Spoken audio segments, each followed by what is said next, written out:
இப்போ நம்ம இந்த வாரம் கரண்ட் ஈவெண்ட்ஸ்க்கு போகிறதுக்கு முன்னாடி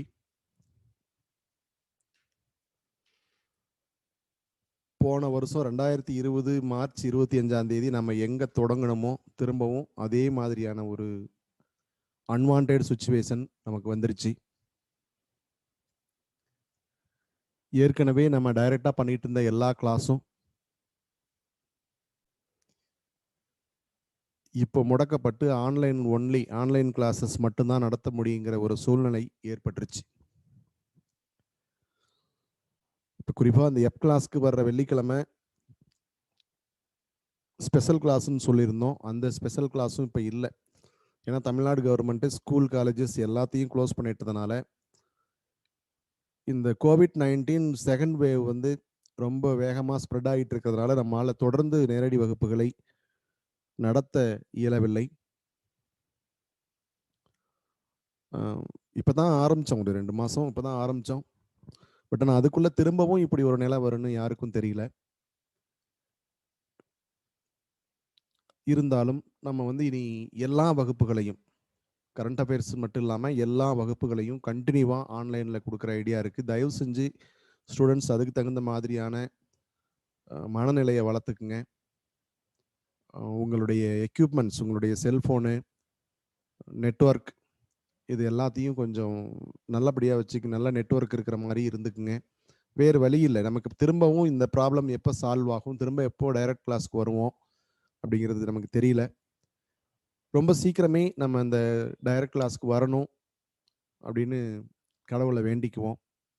அதை தவிர இப்போதைக்கு நமக்கு வேறு வழி இல்லை. அதனால் தயவு செஞ்சு இந்த இக்கட்டு எங்களுக்கு புரியுது. ஒரு டைரக்ட் கிளாஸில் இருக்கக்கூடிய கிளாரிட்டி, ஒரு டைரக்ட் கிளாஸில் இருக்கக்கூடிய அந்த கான்சன்ட்ரேஷன் கொஞ்சம் இந்த ஆன்லைன் கிளாஸில் குறைவாக தான் இருக்கும். வேறு வழி இல்லை. இப்போ நமக்கு என்ன ஸ்பெசிலிட்டி இருக்கோ அந்த ஸ்பெசிலிட்டியை யூஸ் பண்ணி, ஏன்னா கால்ஃபர் நமக்கு மே மாதம் வருதுன்னு சொல்லியிருக்காங்க. அதில் இப்போ எந்த மாற்றமும் இல்லை.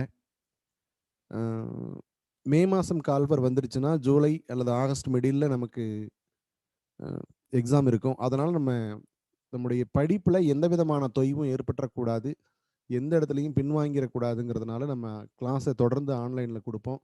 தயவு செஞ்சு கொஞ்சம் நீங்கள் எல்லாரும் ஆன்லைனில் எங்களோட இணைஞ்சிருக்கிறதுக்கு முயற்சி பண்ணுங்கள். நாங்களும் நேரடி வகுப்பு நடத்தணும், நிறைய டெஸ்ட் உங்களுக்கு நேரடியாக கண்டக்ட் பண்ணணும் அப்படின்னு தான் எங்களுக்கு விருப்பம். ஆனால் காலமும் களமும் வேறு மாதிரி இருக்குது. இப்போ இதை நம்ம சேர்ந்தே வேறு வழியில் சந்திப்போம். நன்றி நண்பர்களே. இப்போ நம்ம ஏற்கனவே உங்களுக்கு வீடியோவில் மார்ச் 10ஆம் தேதி வரைக்குமான கரண்ட் ஈவெண்ட்ஸ் உங்களுக்கு கொடுத்துருக்கோம். இப்போ மார்ச் 11ஆம் தேதியிலிருந்து 20ஆம் தேதி வரைக்கும் இருக்குமான இந்த 10 நாளுக்கான கரண்ட் ஈவெண்ட்ஸை நம்ம இப்போ பார்க்கலாம். முக்கியமான கரண்ட் ஈவெண்ட்ஸ். தயவு செஞ்சு நோட்ஸ் முன்னாடி சொன்ன மாதிரியே நோட் எடுத்துக்கங்க. நம்ம கொடுக்குற கரண்ட் ஈவெண்ட்டும் சரி, அதுக்கு பின்னாடி கேட்கக்கூடிய சப் கொஸ்டின்ஸு, இது எல்லாத்தையும் தயவு செஞ்சு நோட்டில் எழுதுங்க. எழுதுறத தவிர வேறு வழி இல்லை. இந்த வீடியோ உங்களுக்கு தொடர்ந்து வீடியோ கொடுக்க முடியுமான்னு தெரியல. பட் ஆனால் நோட்டில் எழுதுங்க தயவு செஞ்சு ப்ளீஸ். ஃபர்ஸ்ட் ஈவெண்ட் போவோம்.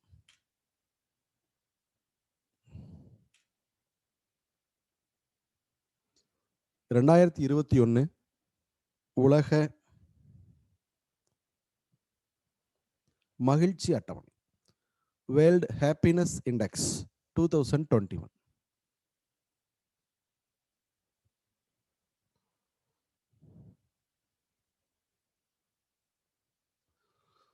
வேர்ல்டு ஹாப்பினஸ் இண்டெக்ஸ் 2021 இப்போ வெளியிட்டிருக்காங்க.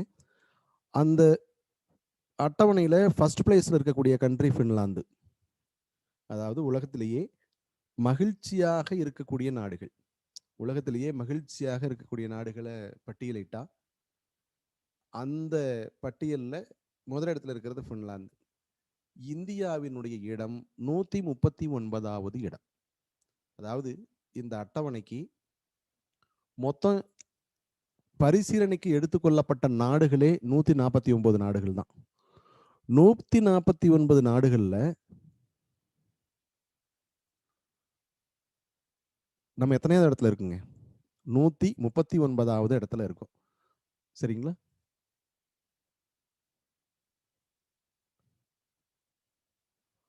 மணி, இந்த மோட்டிவேஷனல் ஸ்டோரி கேட்குறீங்க. அடுத்த கிளாஸ்லேருந்து உங்களுக்கு ஸ்டோரி ஆரம்பிச்சிடுவோம், சரிங்களா? மோட்டிவேஷனல் ஸ்டோரியோட ஆரம்பிப்போம். இப்போ நம்ம கரண்ட் ஈவெண்ட்ஸ் பார்க்கலாம். இந்த கிளாஸில் நான் ப்ரிப்பேர்டாக இல்லை. ஓகேவா மணி? ஓகே.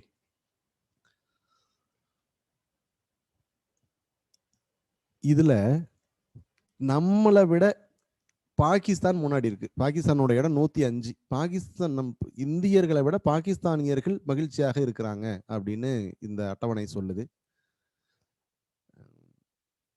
முதல் இடத்துல இருக்கிறது பின்லாந்து, இரண்டாம் இடத்துல இருக்கிறது Iceland. First place Finland, second place Iceland.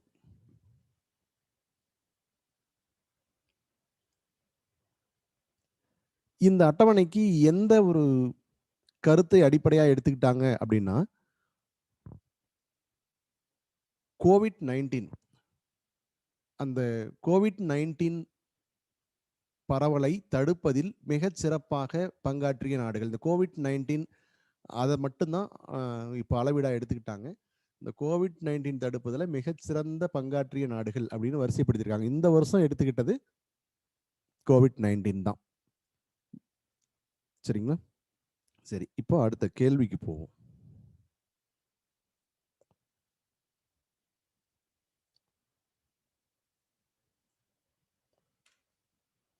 ரெண்டாயிரத்தி 21ஆம் ஆண்டுக்கான உலக மகிழ்ச்சி குறியீட்டில் கடைசி இடத்தை பெற்ற நாடு எது? ஃபர்ஸ்ட் பிளேஸ் பின்லாந்து, நாம 139வது இடம். கடைசி இடம் அதாவது 149வது இடம். மொத்தமாகவே 139 நாடுகள் தான் கணக்கில் எடுத்துக்கிட்டாங்க. இதுல கடைசி இடத்தை பெற்ற நாடு எது?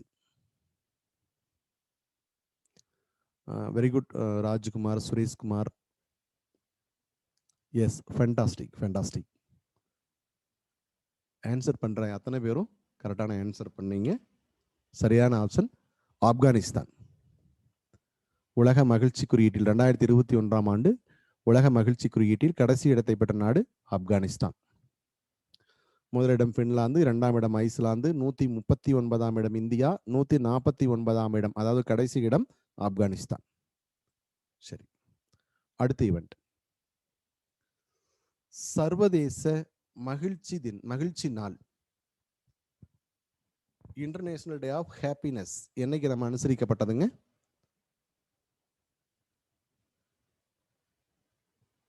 மார்ச் 20 உலக மகிழ்ச்சி நாள். இந்த உலக மகிழ்ச்சி நாள் அப்படிங்கிறத அனுசரிக்கிறது எந்த வருஷம் தொடங்குச்சுன்னா 2012. 2012 இருந்து இந்த உலக மகிழ்ச்சி நாள் அனுசரிக்கப்படுது. இந்த உலக மகிழ்ச்சி நாளை அனுசரிக்கக்கூடிய அதாவது இந்த அறிவித்த அமைப்பு ஐநா சபை. ஐநா சபை தான் இந்த உலக மகிழ்ச்சி நாளாக மார்ச் 20ஆம் தேதியை அறிவித்தது. எந்த ஆண்டிலிருந்து இந்த உலக மகிழ்ச்சி நாள் கடைபிடிக்கப்படுதுன்னா 2012ஆம் ஆண்டிலிருந்து உலக மகிழ்ச்சி நாள் கடைபிடிக்கப்படுதுங்க. மார்ச் 20 உலக மகிழ்ச்சி நாள். அடுத்த கேள்வி,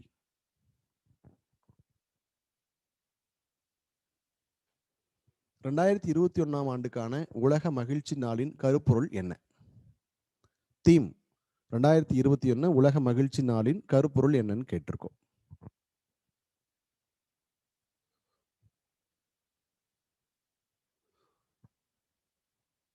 வெரி குட் சாலினி.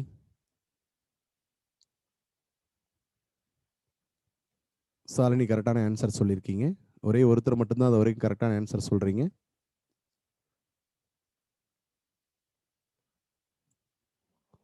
சத்யா, கிருஷ்ணன், விக்கி, விக்னேஷ் இவங்க 2 பேரும் தவறான ஆன்சர் சொல்லியிருக்காங்க.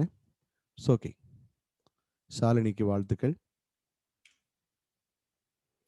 Happiness for all for ever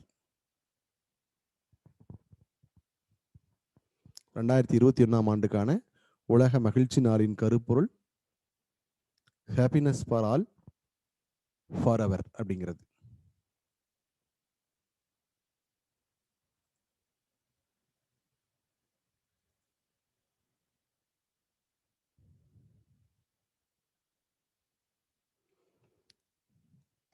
இல்லையாச்சா? அடுத்த இவன் போலாம்.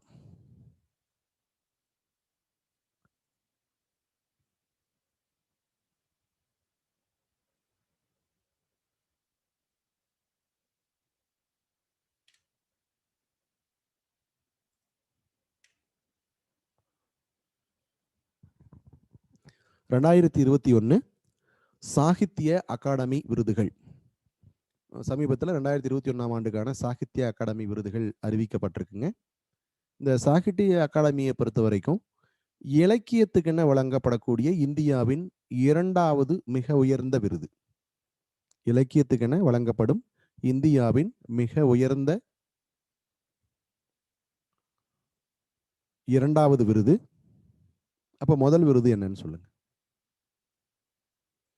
இந்தியாவிலேயே இலக்கியத்துக்கென வழங்கப்படும் மிக உயர்ந்த விருது ஞானபீட விருது. Very good. ஓகே ஓகே, ஞானபீட விருது இந்தியாவில். 2வது உயர்ந்த விருது சாகித்ய அகாடமி விருது. இப்போ இந்த 2021 சாகித்ய அகாடமி விருதுகள் நீங்க கொஞ்சம் தலைப்பு போட்டுக்கிட்டு அதுக்கப்புறம் எழுத ஆரம்பிங்க. தமிழுக்கு இந்த 2021 ஆண்டுக்கான சாகித்ய அகாடமி விருது பெற்றவர் இமயம். அவரது நூல் செல்லாத பணம் அப்படிங்கிற சிறுகதை தொகுப்புக்காக 2021 ஆண்டுக்கான தமிழ் மொழிக்கான சாகித்ய அகாடமி வழங்கப்பட்டிருக்குங்க. இந்த விருதை பெற்றவர் இமயம். இவரின் புத்தகம் செல்லாத பணம் அப்படிங்கிற ஒரு நாவலுக்காக, செல்லாத பணம் அப்படிங்கிற நாவலுக்காக இந்த விருதை பெற்றிருக்கார்.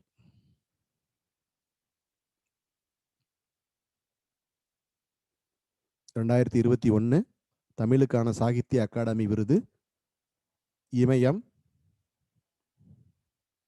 ஒரு ஐபன் செல்லாத பணம்.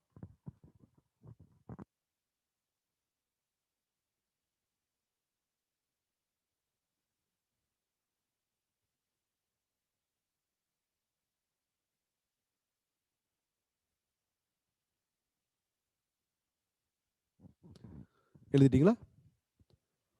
அடுத்து இவன் போலாம்.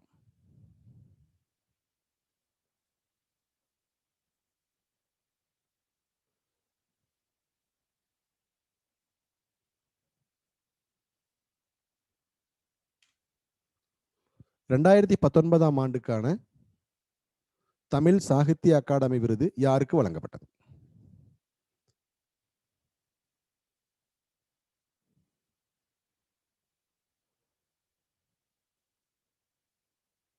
S, very good.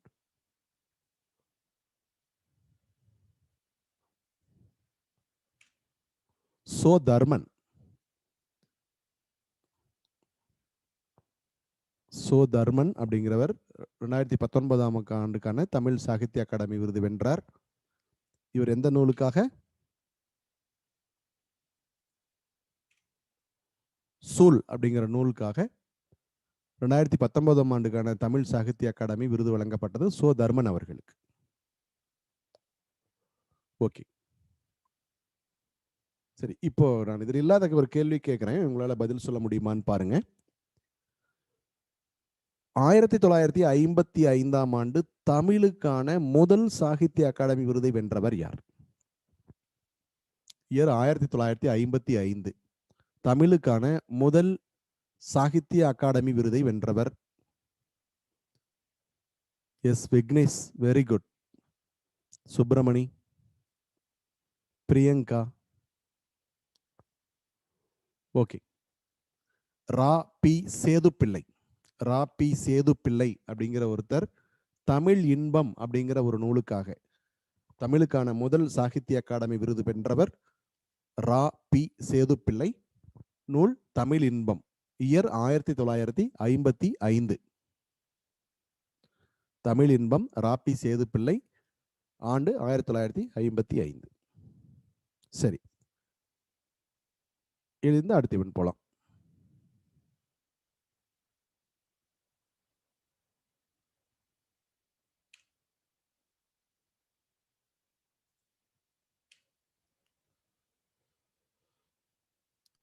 அடுத்தது ஆங்கிலத்துல சாகித்ய அகாடமி விருது. ஆங்கிலத்தில் சாகித்ய அகாடமி விருது வென்ற நூல் when God is a traveller. When God is a traveller அப்படிங்கிற ஒரு நூல் இதை எழுதியவர் அருந்ததி சுப்பிரமணியம்.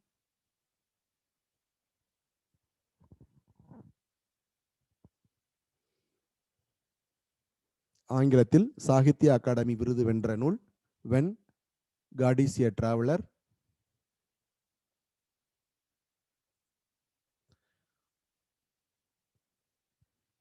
எழுதியவர் அருந்ததி சுப்பிரமணியம்.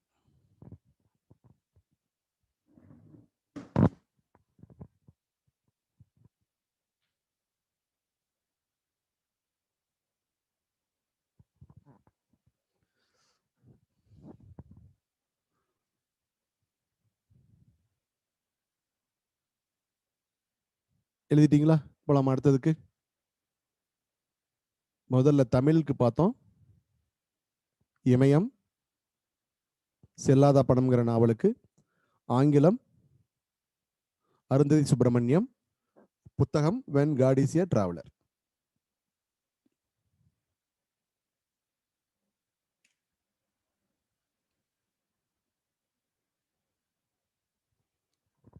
அடுத்தது கன்னடம். மொத்தம் 24 மொழிக்கு இந்த சாகித்ய அகாடமி தமிழ் இந்தியாவில் வழங்கப்படுதுங்க. இதுல நம்ம தமிழ் ஆங்கிலத்தை பார்த்துட்டோம். இப்ப கன்னடம் மட்டும். ஏன்னா இவர் ஒரு அரசியல் தலைவராக இருந்துகிட்டு ஒரு சாகித்ய அகாடமி விருது வாங்குற அளவுக்கு நூல்களை எழுதக்கூடிய ஒரு ஆளுமை வீரப்ப மொய்லி, காங்கிரஸ் கட்சியினுடைய தலைவராக இருக்கிறவர்.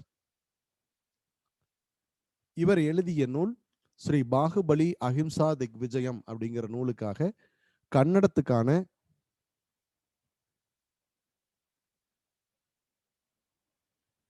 சாகித்ய அகாடமி விருது வழங்கப்பட்டிருக்கு. ஸ்ரீ பாகுபலி அஹிம்சா திக் விஜயம் அப்படிங்கிற நூலுக்காக.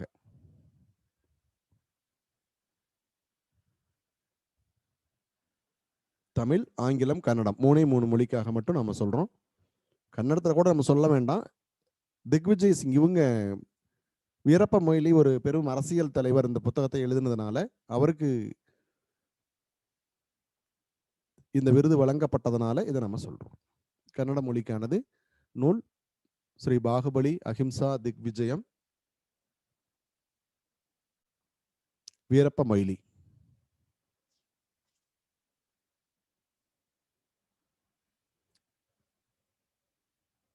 சரி, அடுத்து இவன் போலாங்களா?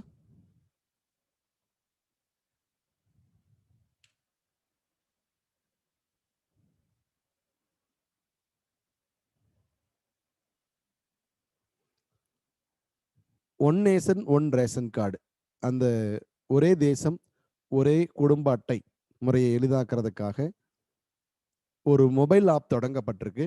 அந்த மொபைல் ஆப்போட பேரு மேரா ரேஷன் மொபைல். மேரா ரேஷன் மொபைல் ஆப்.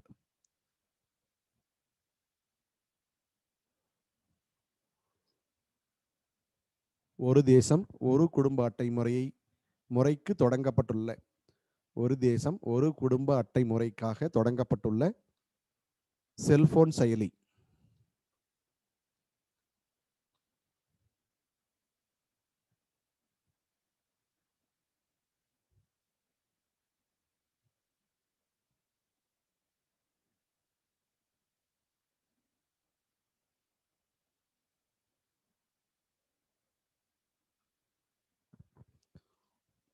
மேரா ரேஷன் மொபைல் ஆப்.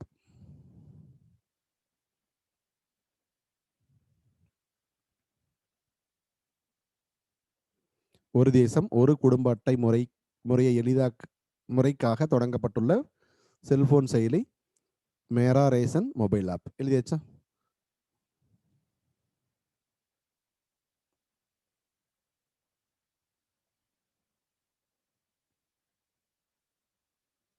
சரி, அடுத்து இவன் போலாங்க.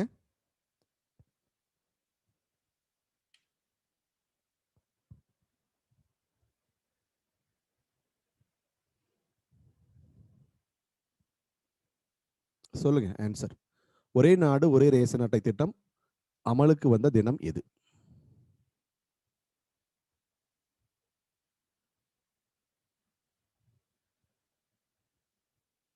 எனிஒன்? ஒருத்தருக்கும் தெரியலையா? No no no.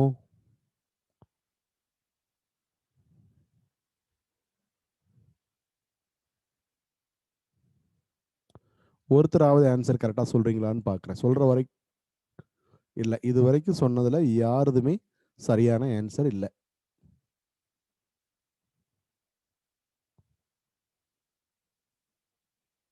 சரி, ஓகே.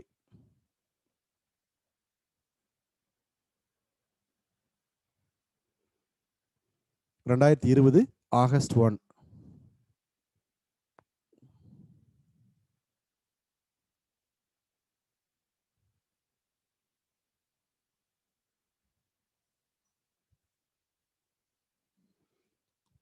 ஒரே நாடு, ஒரே ரேஷன் அட்டை திட்டம் அமலுக்கு வந்த தினம் 2020 ஆகஸ்ட் 1.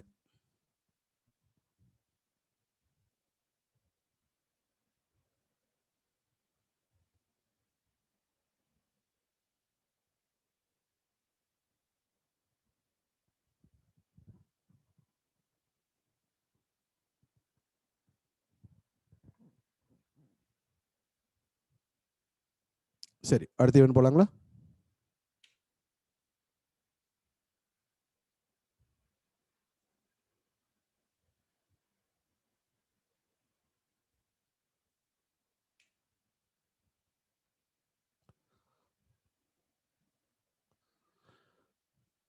அடுத்ததுங்க, இஸ்ரோ வந்து சமீபத்துல ஒரு RH 560 அப்படிங்கிற ஒரு சவுண்டிங் ராக்கெட்ட லான்ச் பண்ணியிருக்காங்க.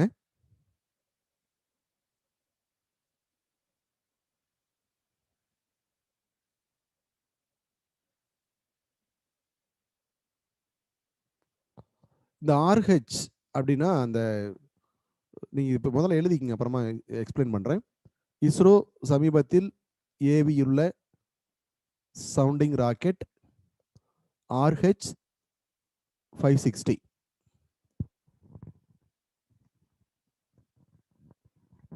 முதல்ல எழுதிக்கிங்க, அப்புறமா சொல்லுங்க. இஸ்ரோ சமீபத்தில் ஏவியுள்ள சவுண்டிங் ராக்கெட் RH 560.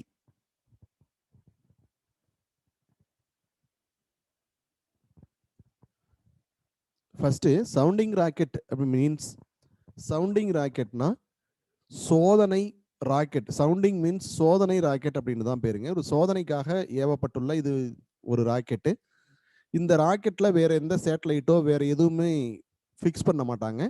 ராக்கெட் மட்டும் தான் லான்ச் ஆகும்.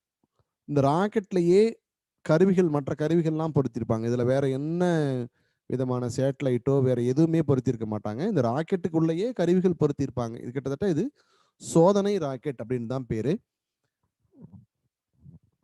இந்த ராக்கெட் எதுக்காக ஏவப்பட்டதுன்னா, வளிமண்டல அடுக்குகள் இடையே ஏற்படக்கூடிய நகர்வுகளை ஆராய்வதற்காக. இப்ப உங்களுக்கு தெரியும், ஏற்கனவே நிறைய வளிமண்டலத்துல நிறைய அடுக்குகள் இருக்கு. அட்மாஸ்பியர் நிறைய அடுக்குகள் இருக்கு. உங்க புவியியல்ல நீங்க படிச்சிருப்பீங்க, பிசிக்ஸ்லயும் நீங்க படிச்சிருப்பீங்க. அந்த வளிமண்டல அடுக்குகள் இடையே இருக்கக்கூடிய நகர்வுகளை பற்றி ஆராயறதுக்காக தான் இந்த RH 560 அப்படிங்கிற ஒரு ராக்கெட்டை லான்ச் பண்ணியிருக்காங்க. இந்த RH அப்படிங்கிற வார்த்தைக்கு பொருள் ரோஹிணி அப்படின்னு பேருங்க. ரோஹிணி ஆக்சுவலா இந்த ராக்கெட்டுக்கு ரோஹிணி 560 அப்படின்னு தான் பேரு. RH means Rohini 560. வளிமண்டல அடுக்குகளிடையே ஏற்படக்கூடிய நகர்வுகளை ஆராய்வதற்காக ஏவப்பட்ட ஒரு சோதனை ராக்கெட்.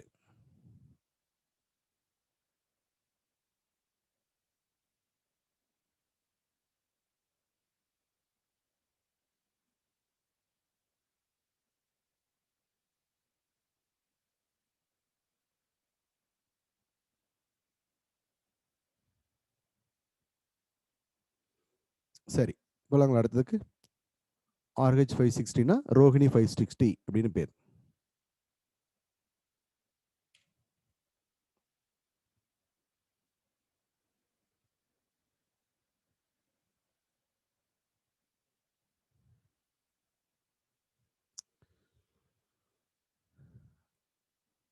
உலகை முழுக்கும் பல நாடுகள்ல இந்த கருணை கொலைகள் இருக்குங்க. இப்ப சமீபத்துல இந்த 2021ஆம் ஆண்டுல கருணை கொலையை சட்டப்பூர்வமாக ஏற்றுக்கொண்ட நாடு. ஸ்பெயின். 2021 கருணை கொலையை சட்டப்பூர்வமாக ஏற்றுக்கொண்ட நாடு ஸ்பெயின்.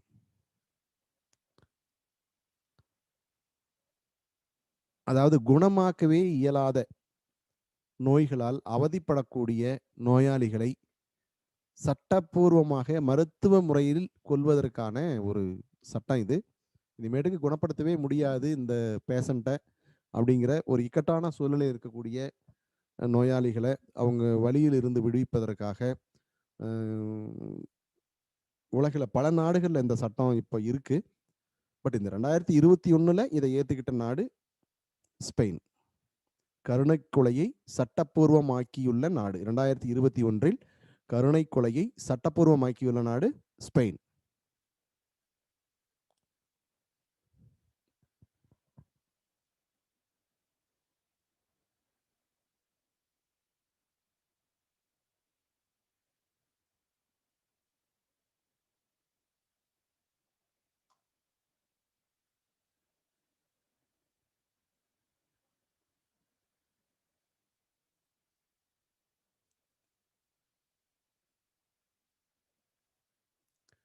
எழுதியாச்சுங்களா?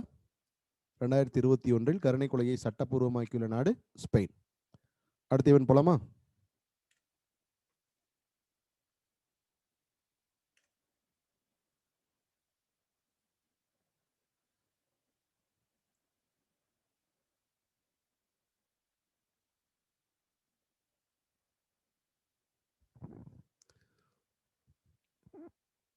இந்தியாவின் முதல் உள்நாட்டில் இந்தியா முதலில் உருவாக்கியுள்ள இந்தியாவின் முதல் மொபைல் ஆப் ஸ்டோர். இப்போ நம்ம ஏதாவது மொபைல் அப்ளிகேஷன் வேணும் அப்படின்னா நீங்கள் போய் கூகுள் பிளே ஸ்டோரில் தான் நம்ம டவுன்லோட் பண்ணுவோம் இல்லைங்களா? இது வந்து இந்தியாவோட ஆப் கிடையாது. ஆனால் இந்தியன் கவர்மெண்ட்டு உருவாக்கி இருக்கக்கூடிய முதல் ஆப் ஸ்டோரு. இதோட பேர் மொபைல் சேவா ஆப் ஸ்டோர் அப்படின்னு பேர். இந்த மொபைல் சேவா ஆப் ஸ்டோரில் அரசாங்கம் தொடர்புடைய அத்தனை மொபைல் செயலிகளும் இலவசமாக கிடைக்குது. இந்தியாவிலேயே உருவாக்கப்பட்ட முதல் ஆப் ஸ்டோர்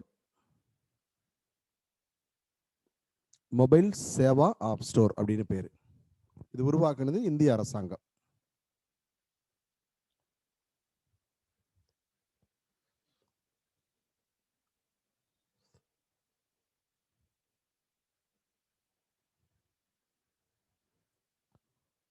கொஞ்சம் சீக்கிரமா எழுதுங்க. இந்தியாவிலேயே உருவாக்கப்பட்ட முதல் மொபைல் ஆப் ஸ்டோர். இதுக்கு பேர் மொபைல் சேவா ஆப் ஸ்டோர். போலாமா நெக்ஸ்ட் ஈவெண்ட்?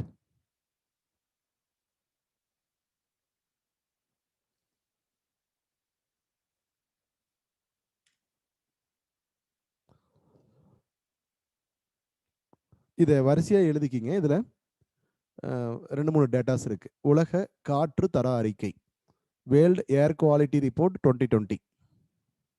உலக காற்று தர அறிக்கை.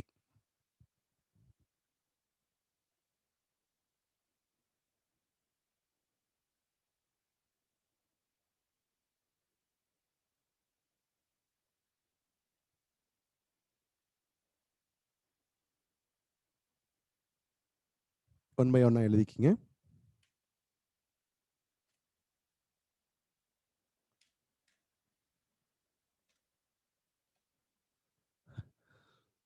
முதல்ல கொஸ்டின் அண்ட் ஆன்சர் வந்துருச்சு. இது முதல்ல எழுதிக்கிங்க. காற்று தர குறியீட்டில் முதலிடம் பெறும் நாடு.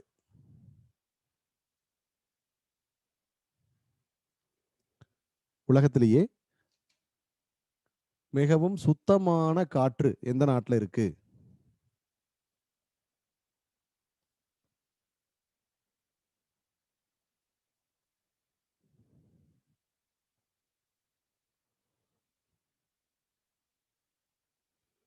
அப்படின்னு பார்த்தீங்கன்னா New Zealand.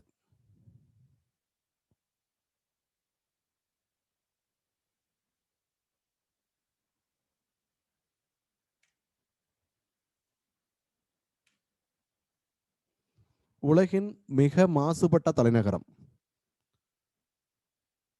Most polluted capital in the world. உலகின் மிகவும் மாசுபட்ட தலைநகரம் எதுங்க? அந்த பெருமை நம்முடைய டெல்லிக்கே சேரும்.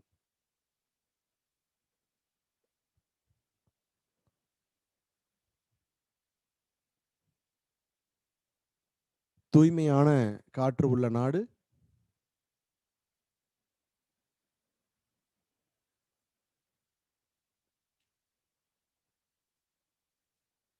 நியூசிலாந்து. மிக அசுத்தமான காற்று உள்ள தலைநகரம் டெல்லி.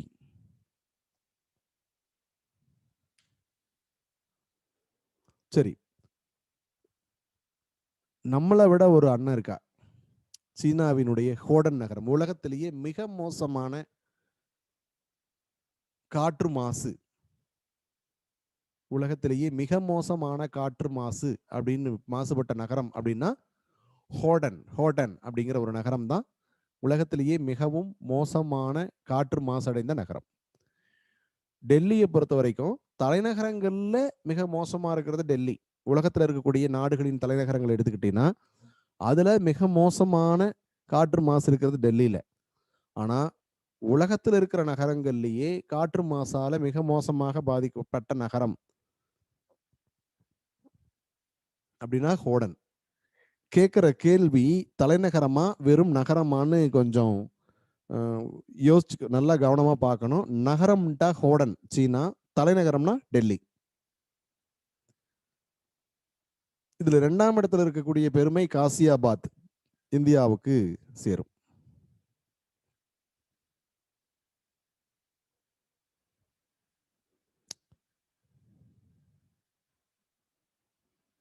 இதுல இன்னொரு பெருமை என்ன தெரியுங்களா? காற்று மாசடைந்த உலகத்திலேயே டாப் 10 நகரங்கள், காற்று மாசால் மிகவும் அதிகம் பாதிக்கப்பட்ட நகரங்கள், முதல் 10 நகரங்கள் அப்படின்னு பட்டியலிட்டா அதுல 8 நகரம் இந்தியாவில் இருக்கு. அதுல இன்னும் சிறப்பு, 6 நகரம் உத்தரப்பிரதேசத்தில் உள்ளது. உலகத்திலேயே காற்று மாசால் மிகவும் அதிகம் பாதிக்கப்பட்ட நகரங்கள், முதல் 10 நகரங்கள் அப்படின்னு பட்டியலிட்டா 8 நகரங்கள் இந்தியாவில் உள்ளன. அதில் 6 நகரங்கள் உத்தரப்பிரதேச மாநிலத்தில் உள்ளன. அப்போ உத்தரப்பிரதேச மாநிலத்தில் இல்லாத 2 நகரம், ஒன்னு டெல்லி, இன்னொன்னு பிவாரி அப்படிங்கிற ஒரு ராஜஸ்தான் இருக்கக்கூடிய நகரம். உத்தரப்பிரதேசத்துல 6 நகரம், டெல்லி 1 7, ராஜஸ்தான்ல இருக்கக்கூடிய பிவாரி, BHIWARI, பிவாரி.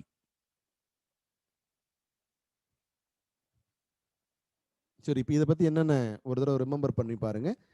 தூய்மையான காற்றுள்ள நாடு நியூசிலாந்து. மிக மோசமாக பாதிக்கப்பட்ட தலைநகரம் டெல்லி.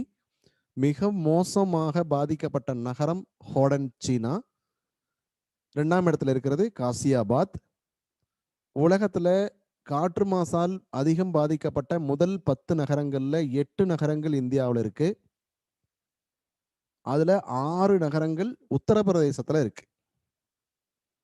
சரி, உத்தரப்பிரதேசத்துல இல்லாத 2 நகரங்கள், ஒன்னு டெல்லி, இன்னொன்னு பிவாரி, Rajasthan.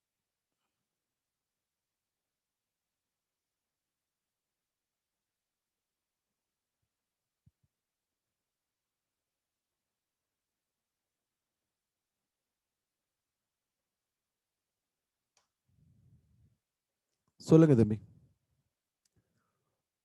Which is the most air polluted country in the world?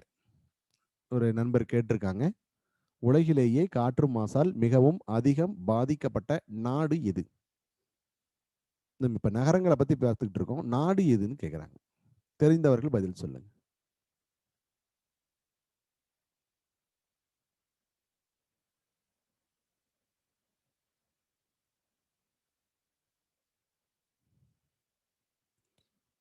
S,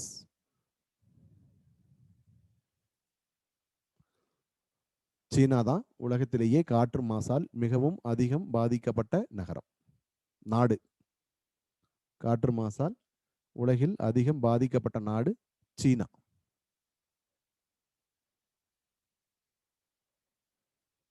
அது முன்னாடியே சொல்லிட்டேனே. யூபியில் 6, 7வது டெல்லி, 8வது பிவாரிங்கிற ஒரு ராஜஸ்தான் நகரம்.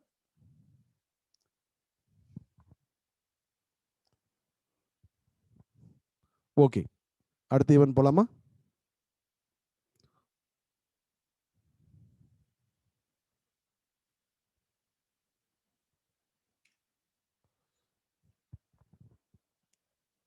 செவ்வாய் கிரகத்துல இது வரைக்கும் நம்ம செவ்வாய் கிரகத்தை போட்டோவில் பார்த்துருக்கோம், ரோவார் போய் இறங்கின விஷயங்கள் எல்லாம் பார்த்துருக்கோம். ஆனால் செவ்வாய் கிரகத்தில் ஏதாவது சவுண்டு கேட்குமா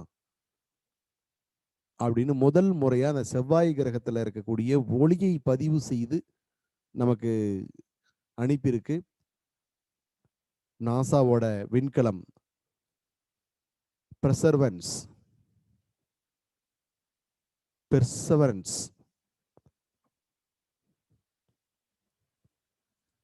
செவ்வாயில் ஒளியை பதிவு செய்த முதல் விண்கலம், செவ்வாயில் ஒளியை சவுண்டு பதிவு செய்த முதல் விண்கலம் பெர்சவரன்ஸ்.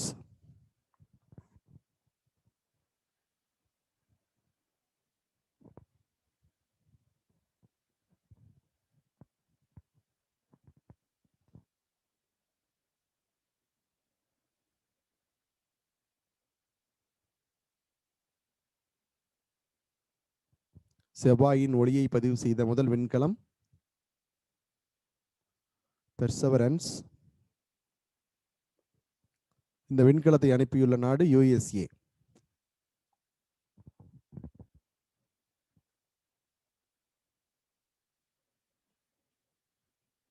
எழுதி முடிச்சிங்கன்னா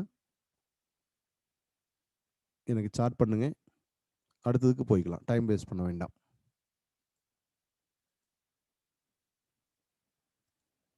சரி,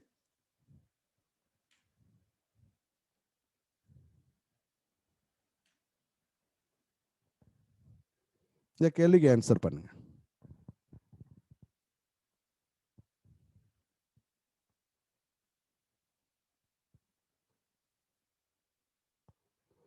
எஸ் விக்னேஷ், வெரி குட்.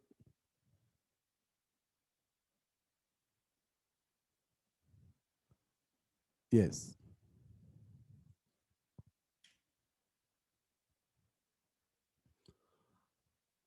அமெரிக்காவினுடைய பெர்சவரன்ஸ் விண்கலம் செவ்வாயில் தரையிறங்குவதற்கு முக்கிய பங்காற்றிய இந்திய வம்சாவளி விஞ்ஞானியின் பெயர் சுவாதி மோகன்.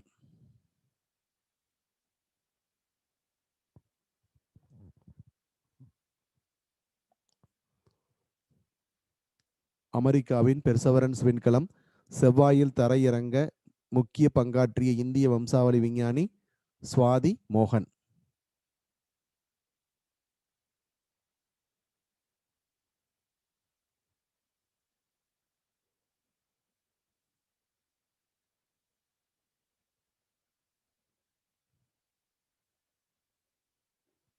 கொஸ்டின் சரியா தெரியலையா ஜெயலட்சுமி? இவ்வளவு பெருசு லெட்டர் போட்டிருக்கேன், கொஸ்டின் சரியா தெரியலன்னா என்னன்னு சொல்ல.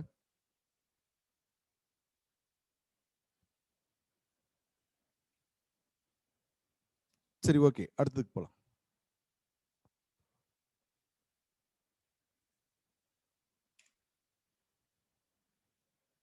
இது நான் பெருசா இருக்கு, நான் சொல்றது மட்டும் எழுதிக்கிங்க, ஓகேங்களா?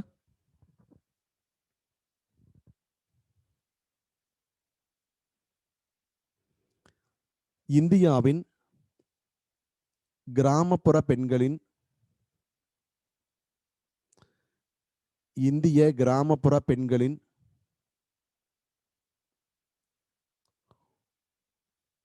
தொழில் முனைவோரை,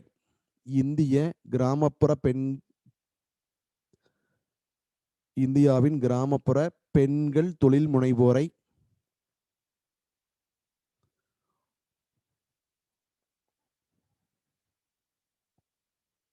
ஊக்குவிக்க, இந்திய கிராமப்புற பெண் தொழில் முனைவோர்களை ஊக்குவிக்க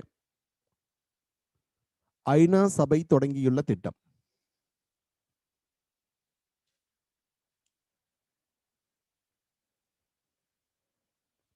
இந்திய கிராமப்புற பெண்கள் தொழில் முனைவோரை ஊக்குவிக்க ஐநா சபை தொடங்கியுள்ள திட்டம்.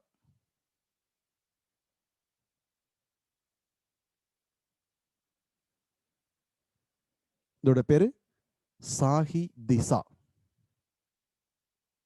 இந்திய கிராமப்புற பெண் தொழில் முனைவோரை ஊக்குவிக்க ஐநா தொடங்கியுள்ள திட்டம் சாஹி திசா. இந்த யூஎன்டிபினா யுனைடெட் நேஷன் டெவலப்மெண்ட் ப்ரோக்ராம் அப்படின்னு பேரு. அதனுடைய விரிவாக்கம். நீங்க அவ்வளவு தூரம் போக வேண்டாம், ஐநா சபையினே போட்டுக்குங்க. இந்திய கிராமப்புற பெண் தொழில் முனைவோரை ஊக்குவிக்க ஐநா சபை தொடங்கியுள்ள திட்டம் சாஹி திசா. இது இப்போதைக்கு 5 மாநிலங்கள்ல தான் இந்த திட்டம் தொடங்கப்பட்டிருக்குங்க.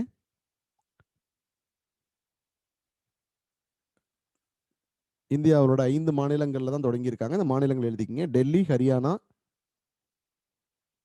கர்நாடகம், டெல்லி, ஹரியானா, கர்நாடகம், மகாராஷ்டிரம், தெலுங்கானா.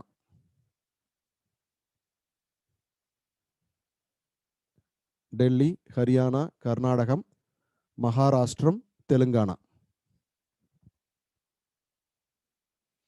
இந்த சாஹி திசாவை ஐநா சபை 5 மாநிலங்கள்ல தான் தொடங்கி இருக்கு. டெல்லி, ஹரியானா, கர்நாடகம், மகாராஷ்டிரம், தெலுங்கானா. எதுக்காக இந்த திட்டங்க? கிராமப்புறத்தில் இருக்கக்கூடிய பெண்கள் புதிதாக தொழில் தொடங்குறத ஊக்குவிப்பது. அதுதான் இந்த திட்டத்தினுடைய நோக்கம்.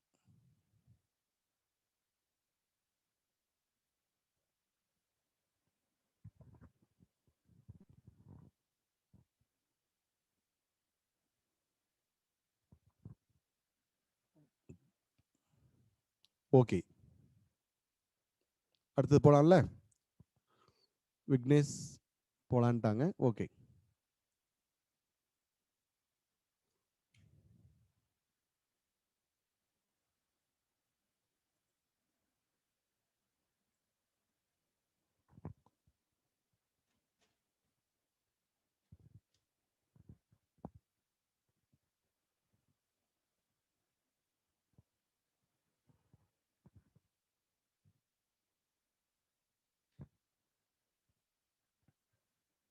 நூறு மீட்டர் ஓட்டப்பந்தயத்தில்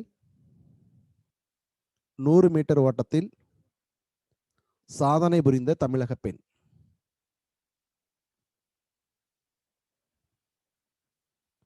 இவங்க பேரு தனலட்சுமி. இது என்ன சாதனைன்னு பாத்தீங்கன்னா, இது இந்தியன் ரெக்கார்டு. இது இந்திய மண்ணில் இதற்கு முன்னாடி யாரும் இதை விட வேகமா ஓடுனதில்லை. இந்த 100 மீட்டர் ஓட்டப்பந்தயத்துல இவ்வளவு குறைவான நேரத்துல ஜெயித்தவர் இதுதான். இதுதான் இந்தியன் இப்போதைக்கு இந்திய ரெக்கார்டு இதுதான். தனலட்சுமி இவங்க வந்து தமிழ்நாட்டை சேர்ந்தவங்க. திருச்சி தான் அவங்களுடைய சொந்த ஊர், திருச்சி.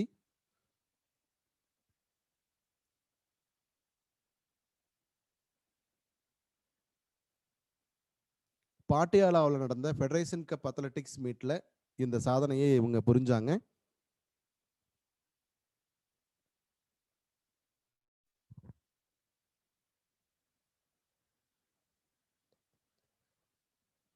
இல்ல, பிடி உஷா சாதனையாளர். பிடி உஷா வந்து இந்த 100 மீட்டரை கடப்பதற்கு எடுத்துக்கொண்ட நேரம் இதை விட அதிகம். எனக்கு எக்ஸாக்டா கரெக்டா தெரியல. ஆனா இப்போதைக்கு இந்தியன் ரெக்கார்டு 100 மீட்டர் ஓட்டப்பந்தயத்தில் உமன்ஸ்ல இதுதான் ஃபர்ஸ்ட். இவ்வளவு கம்மியான நேரத்தில் 100 மீட்டர் தூரத்தை கடந்த பெண் இவங்க தான். தனலட்சுமி இவங்களுடைய சொந்த ஊர் திருச்சி. இவங்க ஜெயிச்ச இடம் பாட்டியாலாவில் ஃபெடரேஷன் கப் அத்லெட்டிக்ஸ் மீட்ஸ் அப்படிங்கிற ஒரு போட்டியில இவங்க ஜெயிச்சாங்க.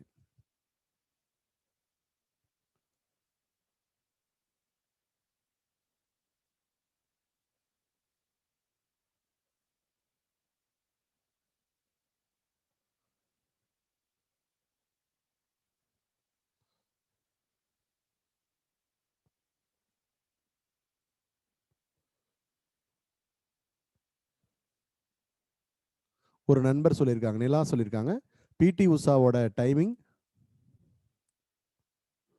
23 வினாடிகள். 23 வினாடிகள் 23.30 வினாடிகள். பிடி உஷா அப்போதைக்கு அதுதான் ரெக்கார்டு. 23.30 வினாடிகள். கிட்டத்தட்ட அதுல பாதி அவங்க எடுத்துக்கிட்ட நேரத்துல கிட்டத்தட்ட பாதி நேரத்திலேயே இவங்க கடந்திருக்காங்க. சரி, ஓகே. நெக்ஸ்ட்.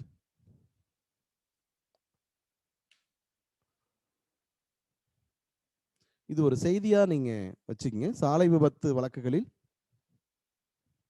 எவ்வளவு நேரத்துல கேஸ் ஃபைல் பண்ணணும்னு சொல்லியிருக்காங்க?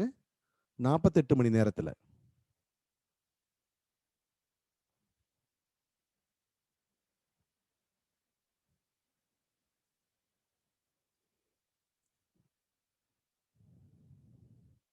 இந்திய உச்சநீதிமன்றம் உத்தரவிட்டிருக்காங்க, சாலை விபத்து தொடர்பான வழக்குகள்ல 48 மணி நேரத்துக்குள்ள அறிக்கையை தாக்கல் பண்ணணும்னு.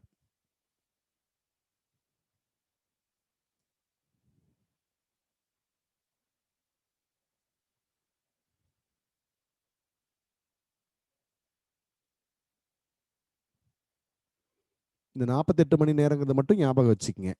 சரிங்களா? சாலை விபத்துல எவ்வளவு நேரத்துல ரிப்போர்ட் ஃபைல் பண்ணணுங்க? 48 மணி நேரத்துல. ஓகே, நெக்ஸ்ட் போலாமா?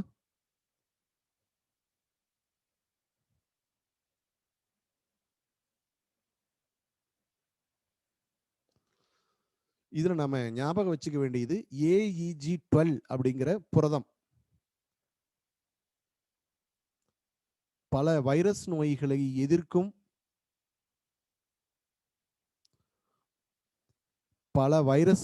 எதிர்க்கும் அதாவது மஞ்சள் காய்ச்சல், டெங்கு, ஜிகா, கொரோனா உட்பட பல வைரஸ் நோய்களை எதிர்க்கும் கொசுவில் உள்ள புரதம்.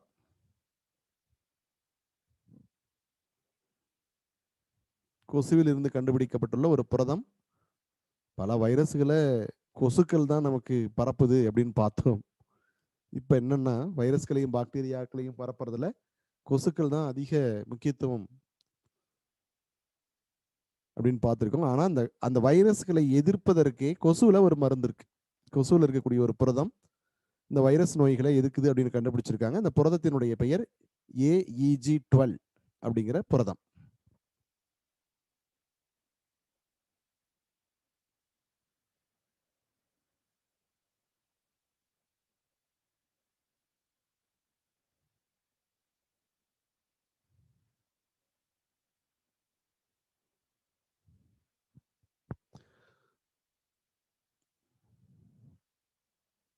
பல வைரஸ் நோய்களை எதிர்க்கும்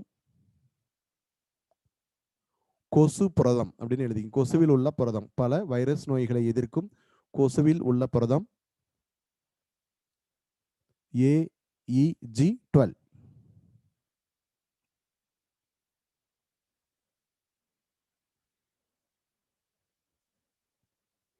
சரி, அடுத்து போலாங்களா?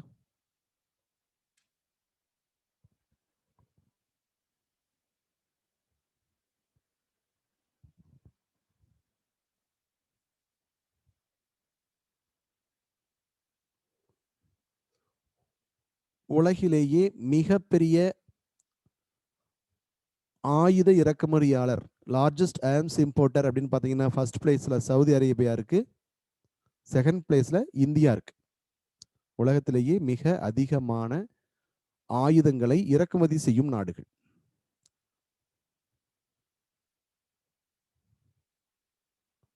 முதலிடம் சவுதி அரேபியா, இரண்டாம் இடம் இந்தியா.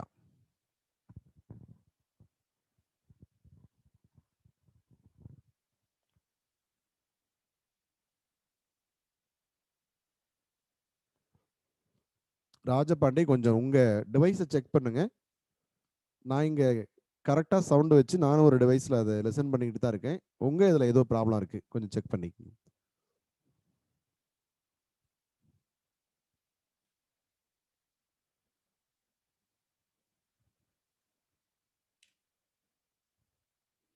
உலகில் அதிக அளவு ஆயுதங்களை ஏற்றுமதி செய்யும் நாடு எது? இறக்குமதி செய்யும் நாடு சவுதி அரேபியா, இரண்டாவது இடத்துல இந்தியா இருக்குன்னு பார்த்துட்டோம். அப்ப ஏற்றுமதி செய்யும் நாடு எது?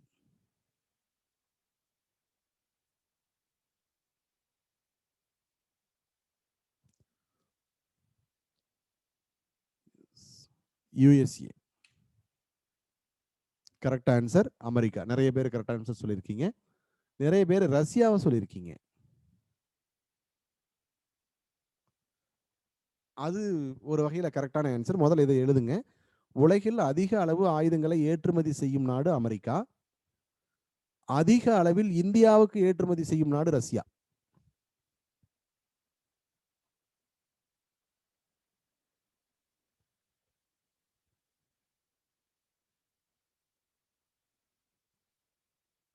உலக அளவில் அதிக ஆயுதங்களை ஏற்றுமதி செய்யும் நாடு அமெரிக்கா. இறக்குமதி செய்யும் நாடு, அதிகம் இறக்குமதி செய்யும் நாடு சவுதி அரேபியா. இறக்குமதியில் 2வது இடம் இந்தியா. சரி, இந்தியாவுக்கு அதிக ஆயுதங்களை ஏற்றுமதி செய்யும் நாடு ரஷ்யா.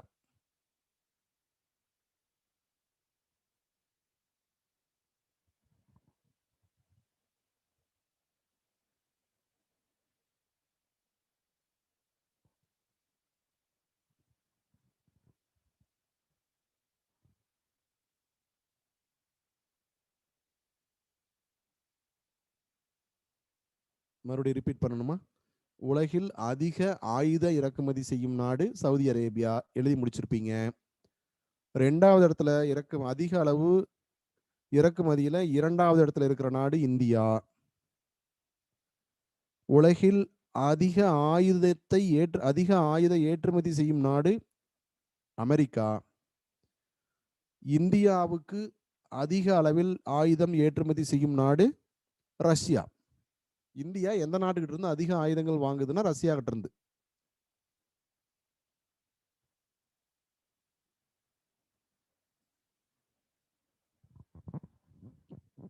சரி, அடுத்து இவன் போலாமா?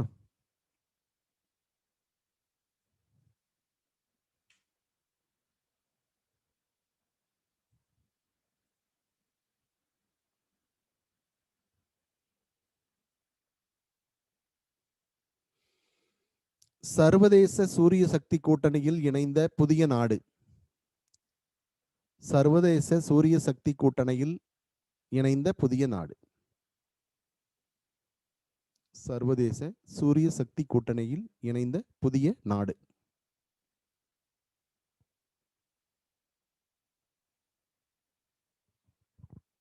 இத்தாலி.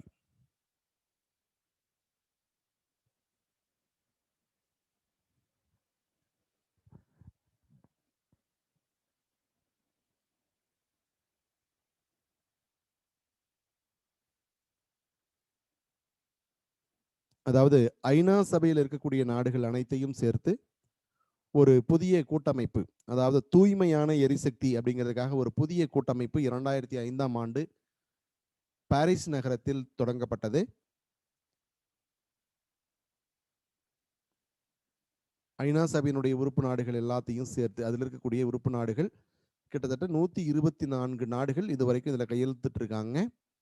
ஐநா சபை உறுப்பு நாடுகள்ல மட்டும் 124 நாடுகள் இப்போ இதில் சேர்ந்திருக்காங்க. இது தொடங்கப்பட்ட ஆண்டு 2005. தொடங்கப்பட்ட நகரம் பாரிஸ். இதை தொடங்குவதற்கு காரணமாக இருந்தவர் நம்முடைய மாண்புமிகு பாரத பிரதமர் நரேந்திர மோடி அவர்கள்.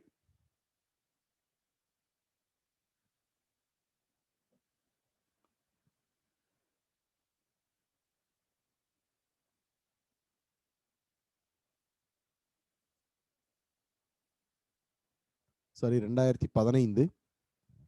இயர் தப்பா சொல்லிட்டேன். 2015. 2005 இல்ல, 2015. மன்னிக்கணும். 2015 சர்வதேச சூரிய சக்தி கூட்டமைப்பு ஆரம்பிக்கப்பட்ட ஆண்டு 2015.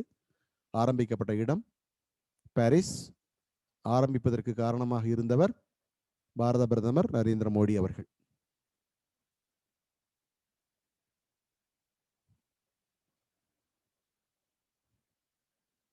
இதுக்காக தூய்மையான எரிசக்தி அப்படிங்கிறது தான் ஒரே நோக்கம்.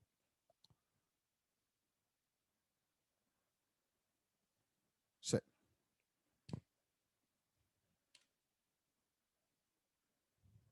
இதுக்கு ஆன்சர் சொல்லுங்க.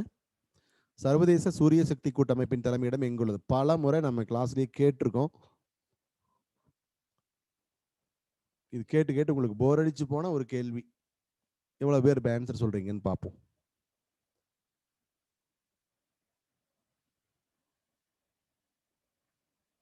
எஸ், மேக்ஸிமம் கரெக்டாக சொல்றீங்க. குருகிராம், ஹரியானா.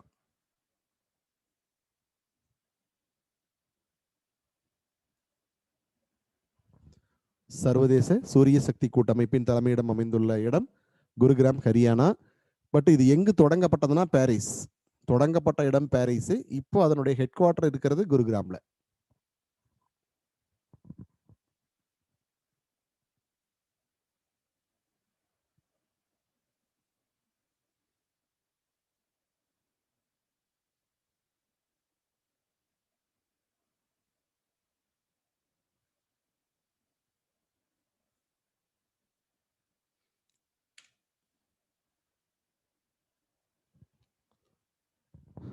ஓகே, அடுத்த ஈவெண்ட்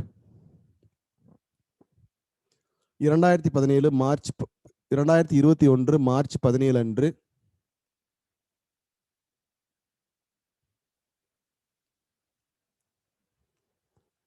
பெண்களுக்கு எதிரான வன்முறை தடை சட்டத்தை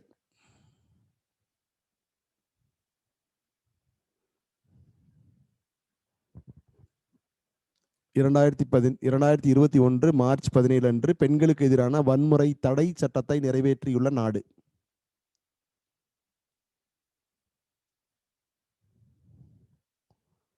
ஒன் வேர்ட் ஆன்சர் மாதிரி எழுதிக்கிங்க. மார்ச் 17, 2021 அன்று பெண்களுக்கு எதிரான வன்முறை தடை சட்டத்தை நிறைவேற்றியுள்ள நாடு யுஎஸ்ஏ.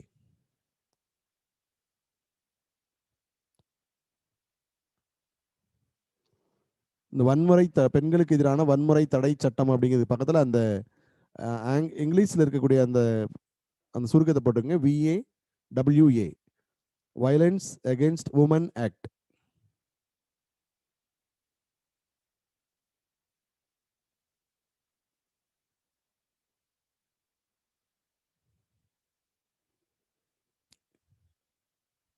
பெண்களுக்கு எதிரான வன்முறை தடை சட்டம் யுஎஸ்ஏ.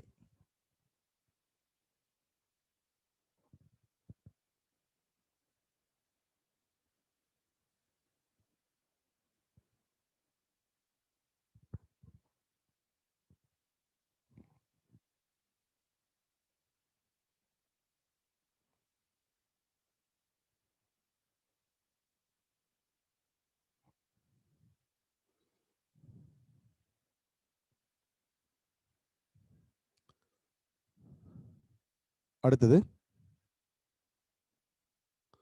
அந்நிய செலாவணி கையிருப்பில்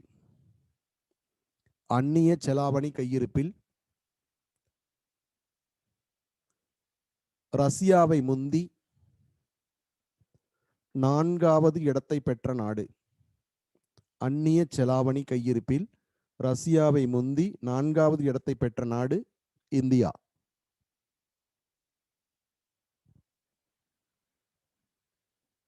அந்நிய செலாவணி கையிருப்பில் ரஷ்யாவை முந்தி 4வது இடத்தை பெற்ற நாடு இந்தியா.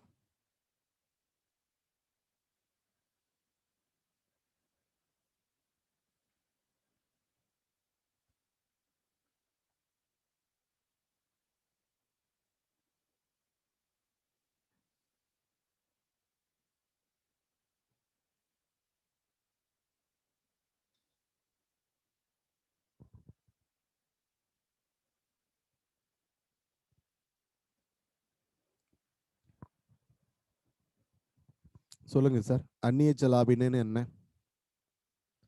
இப்ப இந்தியாவோட ரிசர்வ் பேங்க்ல ஏராளமான பணம் இருக்கு, இந்தியன் மணி. தேவைன்னா நம்மளே கூட அடிச்சுக்கலாம் இல்லைங்களா? பட் இந்த இந்தியன் மணியை வச்சுக்கிட்டு நம்ம வேற இந்தியாக்குள்ள என்ன வேணாலும் வாங்கலாம், செய்யலாமே தவிர வேற நாட்டில் என்ன வாங்க முடியும்? நம்ம ஒரு பெட்ரோலு, டீசலு அல்லது மருந்து பொருட்கள் அல்லது ராணுவம், இப்போ பார்த்தீங்க இல்லைங்களா, ராணுவ தளவாடங்கள் வெளிநாட்டில இருந்து நாம அதிகமாக இறக்குமதி பண்றோம் சவுதி அரேபியாவுக்கு அடுத்தபடியா. இந்த பெட்ரோல், டீசலு, ராணுவத்துக்கான ஆயுதங்கள் இதெல்லாம் நம்ம இந்திய பணத்தை கொடுத்தா கொடுப்பானா? ரஷ்யாக்காரனும் அல்ல சவுதி அரேபியாக்காரனும் நம்முடைய பணத்தை கொடுத்தா, நம்முடைய இந்தியன் கரன்சியை கொடுத்தா நமக்கு விற்பாங்களா? அவங்க வாங்கி அதை என்ன பண்ணுவாங்க?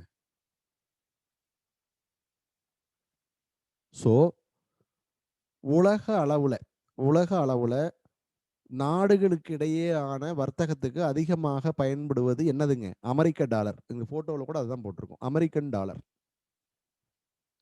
அப்ப இந்திய ரிசர்வ் வங்கி இந்தியாவோட பணத்தை அதிகமா வச்சிருக்கிறதுல ஒரு பிரயோஜனம் எதுவும் இல்லை. எது ஒரு நாடு பணக்கார நாடு அப்படின்னா, ஃபாரின் கரன்சி அமெரிக்கன் டாலர் மாதிரியான ஃபாரின் கரன்சியை எந்த ஒரு நாடு அதிகமாக வச்சிருக்கோ அதுதான் உலகத்தில் என்ன நினைச்சாலும் வாங்க முடியும். எந்த நாட்டில இருந்து வேணாலும் ஆயுதத்தை வாங்கலாம், எங்கிருந்து வேணாலும் பெட்ரோல் டீசலாக வாங்கலாம் இல்லைங்களா? அப்ப அந்நிய செலாவணினா வேறு நாட்டினுடைய பணம் எவ்வளவு நம்ம கிட்ட இருக்குது அப்படிங்கிறது தான் அந்நிய செலாவணி. வேறு நாட்டின் பணம் அப்படிங்கிறது. சரிங்களா? இப்ப வேற நாட்டோட பணத்தை அதிகமா வச்சிருக்கிற நாடுகள் அப்படின்னு பாத்தீங்கன்னா, இந்தியா 4வது இடத்துல இருக்கு. ஏற்கனவே ரஷ்யா அந்த இடத்துல இருந்தது.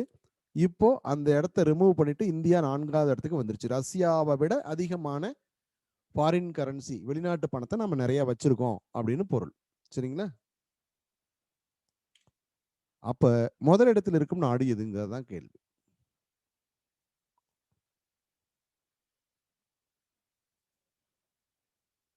கேள்வியை கேட்கறதுக்கு முன்னாடி நிறைய பேர் ஆன்சர் சொல்லிட்டாங்க. சுரேஷ்குமார், அறிவு, கௌரி சுந்தர், ரவி, பிரவீன், கோவிந்தராஜ், குணசேகரன். குணசேகரன் யூஎஸ்ஏன்னு சொல்றாரு. சரியான ஆன்சர் சீனா. இப்ப வரிசையா எழுதுங்க. முதலிடத்தில் உள்ள நாடு சீனா. வெளிநாட்டு பணத்தை ஃபாரின் கரன்சி அதிகமாக வச்சிருக்கக்கூடிய நாடு. முதலிடத்தில் சீனா, 2ஆம் இடம் ஜப்பான், 3ஆம் இடம் சுவிட்சர்லாந்து, 4ஆம் இடம் இந்தியா. சீனா, ஜப்பான், சுவிட்சர்லாந்து, இந்தியா.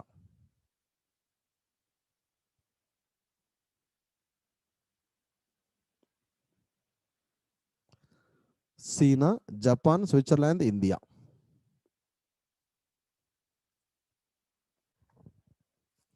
எவ்வளவு பேர் டக்குன்னு சிந்திக்கிறீங்கன்னு பார்க்கலாம். 5ஆம் இடம் எந்த நாடு? Very good. Shakti Dharani. Very good. Super super super super. Russia. நம்ம தான் இப்ப 4ஆம் இடத்துல இருந்த அதை தள்ளி விட்டுட்டு நாம 4ஆம் இடத்துக்கு வந்துட்டோம். அப்ப 5ஆம் இடத்துல எது இருக்கு? ரஷ்யா. Very good. சரி, அடுத்த இவன் போலாம். அந்நிய செலாவணியில இப்ப எது எது முதலிடத்துல இருக்கு? சீனா, ஜப்பான், சுவிட்சர்லாந்து, இந்தியா. ஓகேவா? ஓகே.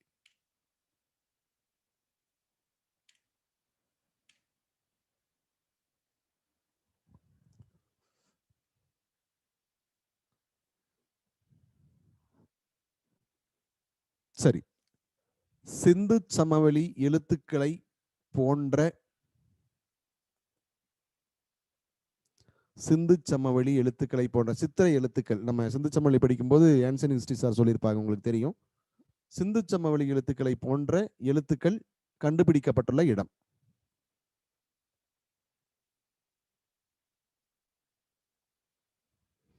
சிந்து சமவெளி எழுத்துக்களை போன்ற எழுத்துக்கள் அகழ்வாய்வில் கண்டுபிடிக்கப்பட்டுள்ள இடம்.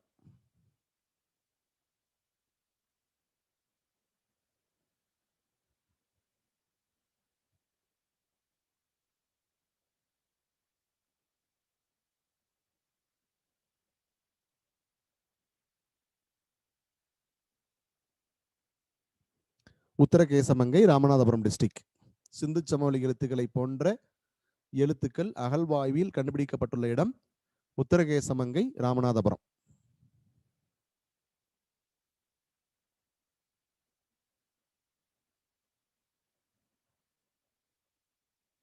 உத்திரகேசமங்கை, ராமநாதபுரம்.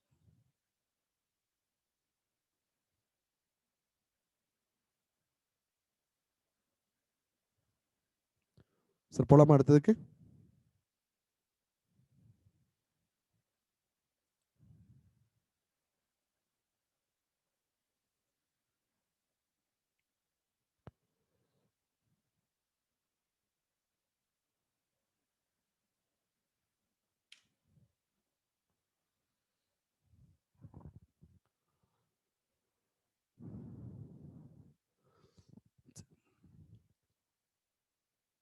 சரி, இது எப்படி எழுதிங்கன்னா, அமெரிக்காவின் மாடர்னா நிறுவனம்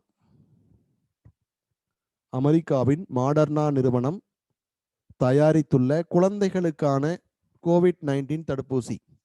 அமெரிக்காவின் மாடர்னா நிறுவனம் தயாரித்துள்ள குழந்தைகளுக்கான கோவிட்-19 தடுப்பூசி.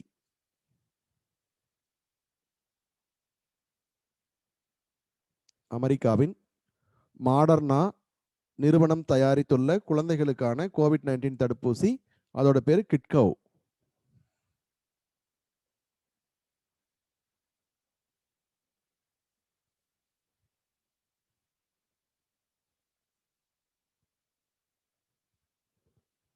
கண்டிப்பா கோவிட்ல இருந்து கண்டிப்பா நிறைய கேள்விகள் இருக்கும். கரண்ட் ஈவெண்ட்ஸ்ல 1 ஆர் 2, 3 கொஸ்டின்ஸ் கூட கோவிட்ல இருந்து வர்றதுக்கு இருக்கும். கோவிட் சம்பந்தமான செய்திகளை முன்னாடியே சொல்லியிருக்கோம். தயவு செஞ்சு தனியா தொகுத்து எழுதுங்க. கோவிட் சம்பந்தமா என்ன புது கண்டுபிடிப்புகள் இருந்தாலும், புது மருந்துகள், அது சம்பந்தமா என்ன செய்திகள் வந்தாலும் அதை தனியா தொகுத்து எழுதுங்க.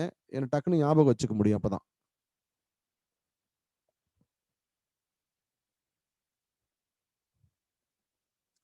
அமெரிக்காவின் மாடர்னா நிறுவனம் தயாரித்துள்ள குழந்தைகளுக்கான கோவிட்-19 தடுப்பூசி. அதோட பேரு கிட்கோவ் அப்படிங்கிறது.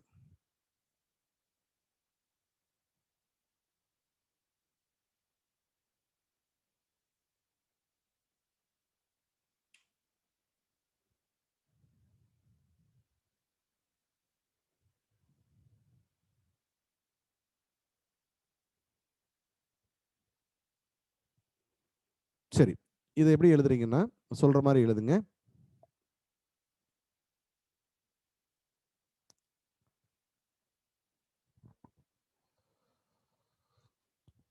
கருக்கலைப்பு கருக்கலைப்பு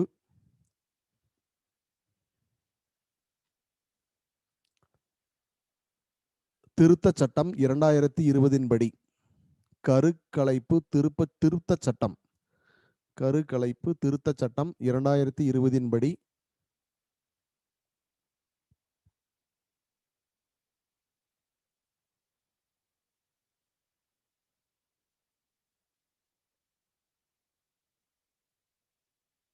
கருக்கலைப்பு திருத்தச் சட்டம் 2020 படி கருக்கலைப்பு அனுமதிக்கப்படும் கால அளவு.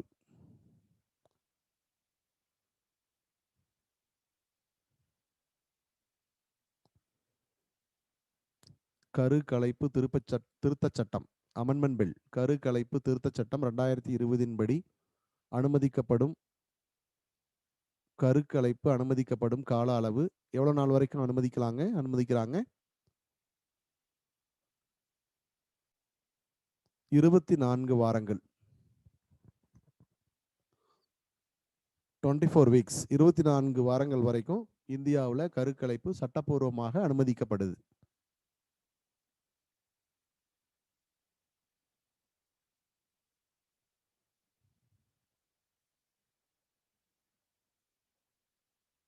ஓ, 24 வாரத்துக்கு மேல கருக்கலைப்பு செய்ய சட்டப்படி அனுமதி இல்லை.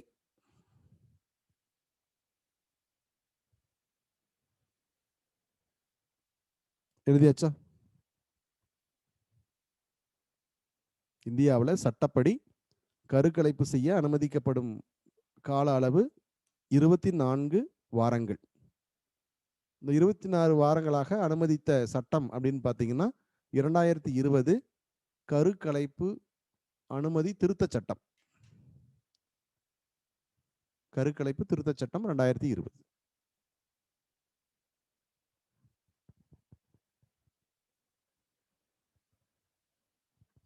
பல ஐரோப்பிய நாடுகள்ல, கிறிஸ்துவ நாடுகள்ல கருக்கலைப்பு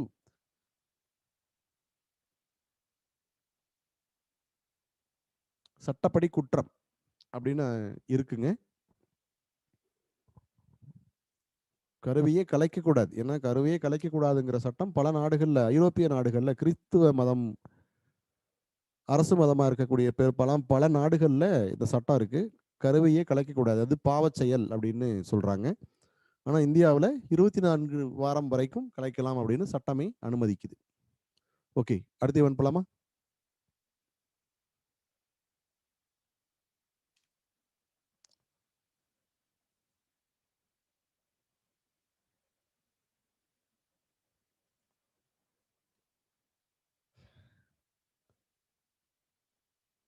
இரண்டாயிரத்தி 20ஆம் ஆண்டில் உலகிலேயே 2020ஆம் ஆண்டில் உலகிலேயே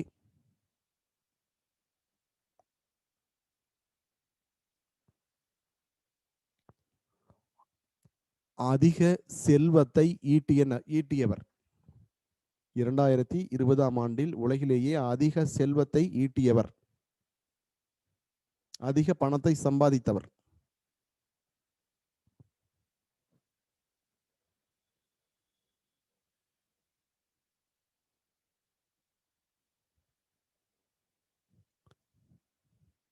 கௌதம் அதானி. 2020ஆம் ஆண்டில் உலகிலேயே மிக அதிக பணத்தை சம்பாதித்தவர் அல்லது அதிக செல்வத்தை ஈட்டியவர் கௌதம் அதானி.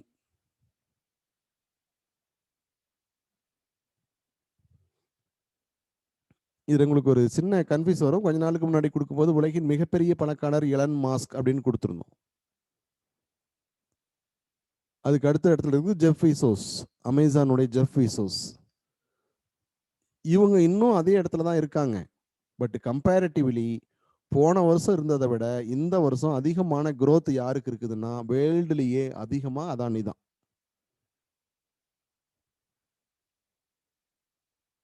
அதிகம் சம்பாதித்தவர் அதானி தான். ஆனா நம்பர் 1 இடத்துல இருக்கிறவர் எலன் மாஸ்க் தான் இருக்கார்.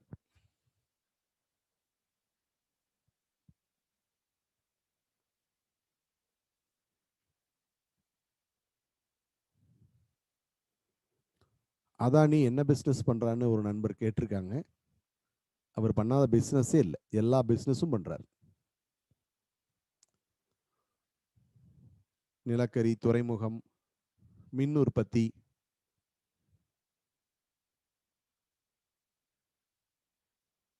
எல்லாமே பண்றாரு. ரிலையன்ஸ் மாதிரியே தான் இவர். என்ன நாடா, சரியா போச்சுங்க, இந்தியருங்க. அம்பானி அதானின்னு கேள்விப்பட்டது இல்லையா? இந்தியரு. சரி, ஓகே. உங்களுக்கு ஒன்றும் கன்ஃபியூஸ் இல்லையே? உலகத்திலேயே 2020ஆம் ஆண்டில் அதிக பணம் சம்பாதித்தவர் அதானி. ஆனா உலகின் நம்பர் 1 பணக்காரர்னு கேட்டா இவர் இல்ல. யாருங்க?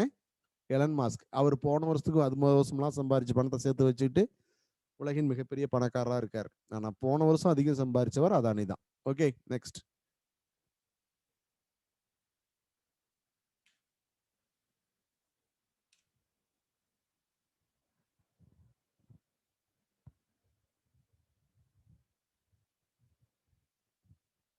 உலகின் சக்தி வாய்ந்த super computer.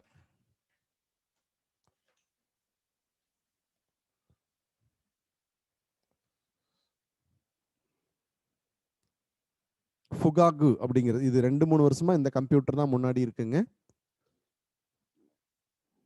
Super fast, world's super fast computer. Fugaku Japan நாட்டோட கம்ப்யூட்டர்.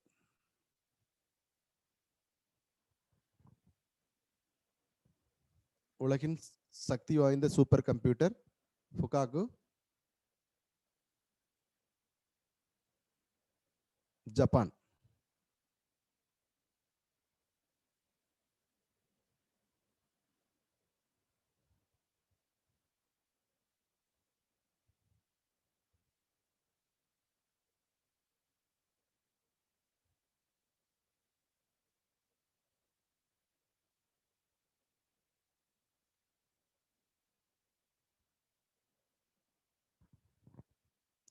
ஓகே, நெக்ஸ்ட் போலாமா?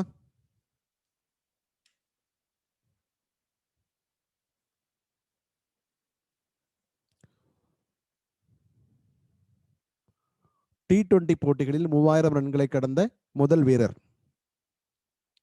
T20 போட்டிகளில் 3000 ரன்களை கடந்த முதல் வீரர் விராட் கோலி. கொஞ்சம் குயிக்கா எழுதுங்க. T20 போட்டிகளில் 3000 ரன்களை கடந்த முதல் வீரர்.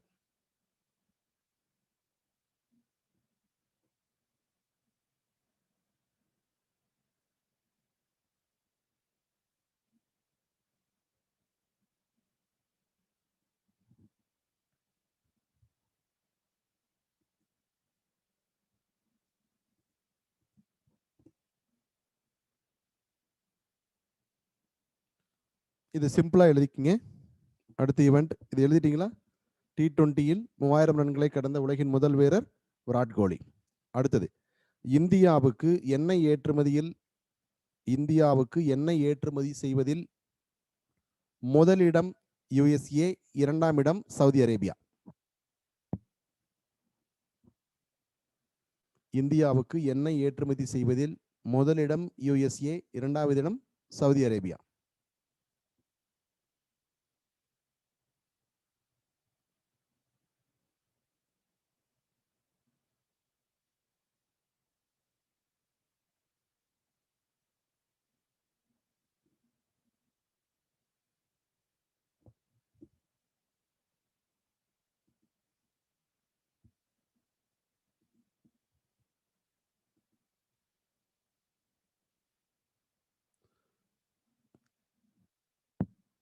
இந்தியாவுக்கு எண்ணெய் ஏற்றுமதி செய்வதில் முதலிடம் USA, இரண்டாம் இடம் சவுதி அரேபியா. அவ்வளவுதான். இதுல இல்ல வேற எப்படி சிம்பிளா சொல்றதுன்னு தெரியல. ஓகே, நெக்ஸ்ட் ஈவென்ட் போலாம்.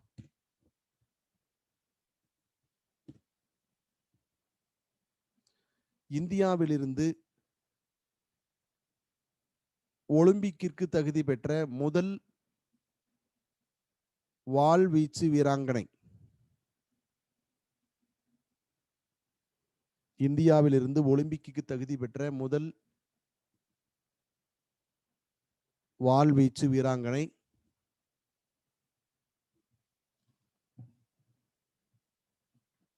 பவானி தேவி. இவங்க சென்னை, தமிழ்நாட்டை சேர்ந்தவங்க தான். இந்தியாவிலிருந்து ஒலிம்பிக்கு தகுதி பெற்ற முதல் வாள் சண்டை வீராங்கனை அல்லது வாள்வீச்சு வீராங்கனை பவானி தேவி.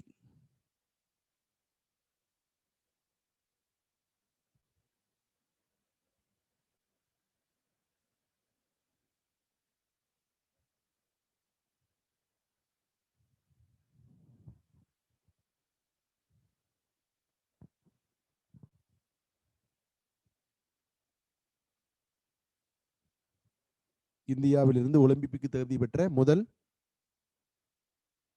வாள் சண்டை வீராங்கனை பவானி தேவி. இவங்க சென்னையை சேர்ந்தவர்கள்.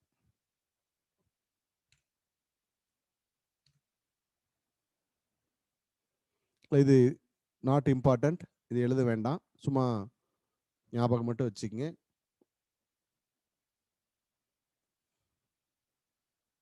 ஒரு உச்சநீதிமன்ற நீதிபதி ரிட்டையர்மெண்ட் ஆயிருக்காங்க. அவங்களுடைய பெயர் இந்து மல்ஹோத்ரா. இது மட்டும் ஞாபகம் வைங்க, நாட் இம்பார்ட்டன்ட்.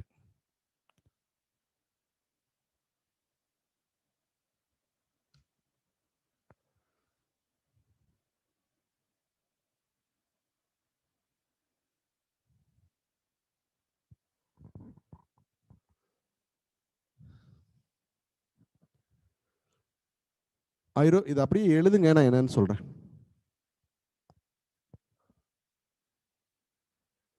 ஐரோப்பிய நாடாளுமன்றம் ஐரோப்பிய ஒன்றியம் முழுவதையும்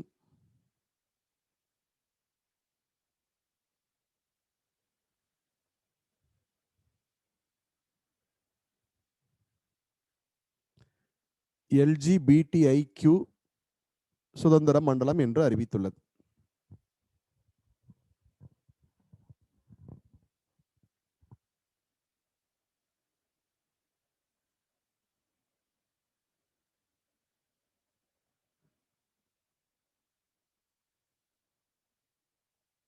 இது எழுதி முடிங்க, என்னன்னு சொல்றேன். இந்த LGBTIQ அப்படிங்கிறத தமிழ் படுத்தணும்னா எப்படி சொல்லணும் அப்படின்னா, சுதந்திர பாலியல் மண்டலம், பாலியல் சுதந்திர மண்டலம் அப்படின்னு சொல்லலாம். Sex free zone.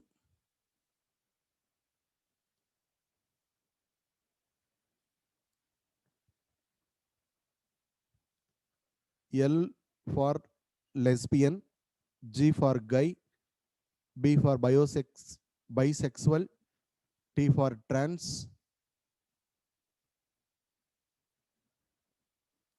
I for intersex, Q for queerer. அதாவது வழக்கத்துக்கு மாறான பாலியல் செய்கைகள் அத்தனைக்கும் சுதந்திரம் அப்படின்னு அறிவிச்சிருக்கு ஐரோப்பிய யூனியன். ஓகேங்களா?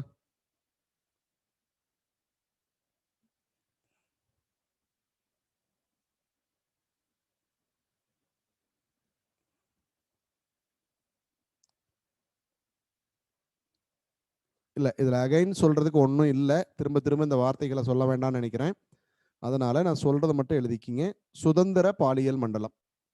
வழக்கத்துக்கு மாறான பாலியல் உறவுகள் உங்களுக்கு தெரியும். அந்த உறவுகளை சுதந்திரமாக அனுமதிப்பது அப்படின்னு ஐரோப்பிய ஒன்றியம் அறிவிச்சிருக்காங்க.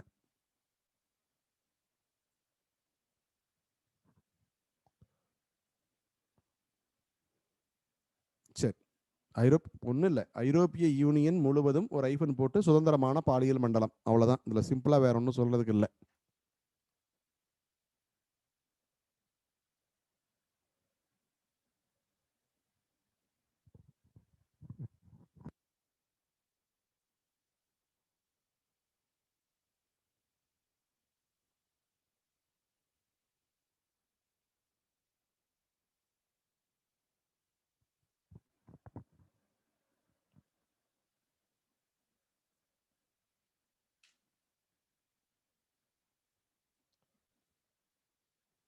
சரி, 2000 ஒரு முறை பயன்படுத்தும் பிளாஸ்டிக்கை இந்தியா முழுவதும் தடை செய்ய உள்ள நாள். ஒரு முறை பயன்படுத்தும் பிளாஸ்டிக்கை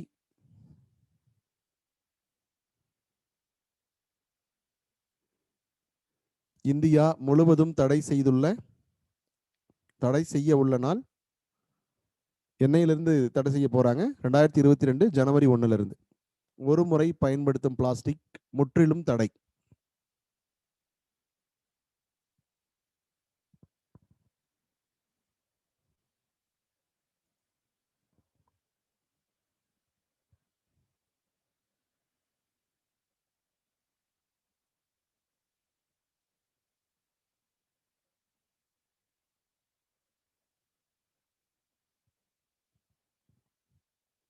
ரெண்டாயிரத்தி 22 ஜனவரி 1. தமிழ்நாட்டில் எப்ப வந்துச்சு? ஒரு முறை பயன்படுத்தும் பிளாஸ்டிக்கை தமிழ்நாடு முழுவதும் தடை செய்த நாள் எது?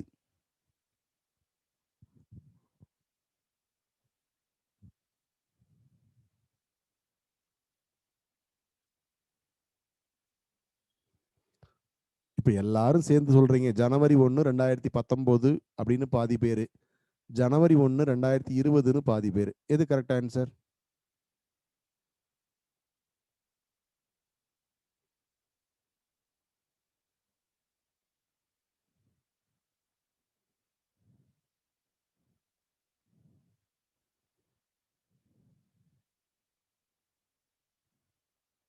ரெண்டாயிரத்தி 19 ஜனவரி 1 கரெக்டான ஆன்சர். 2019 ஜனவரி 1 முழுவதும் ஒருமுறை பயன்படுத்தும் பிளாஸ்டிக்கை முழுவதும் தமிழ்நாடு தடை செய்த நாள் 1/1/2019. இந்தியா முழுவதும் மத்திய அரசு தடை செய்ய உள்ள நாள் 1/1/2022. அவ்வளவுதான். Okay, next.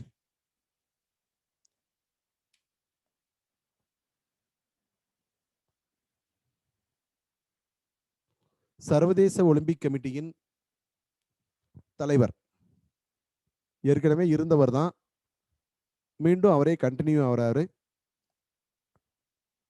தாமஸ் பாக். இவரோட நாடு ஜெர்மனி. சர்வதேச ஒலிம்பிக் கமிட்டியின் புதிய தலைவர் தாமஸ் பாக், ஜெர்மனி.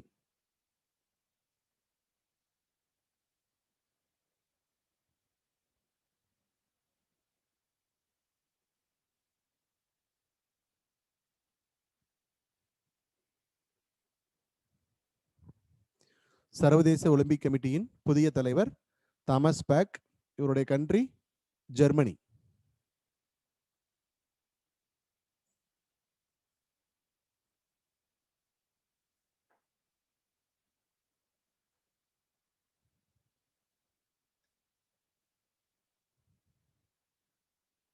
எழுதியாச்சா?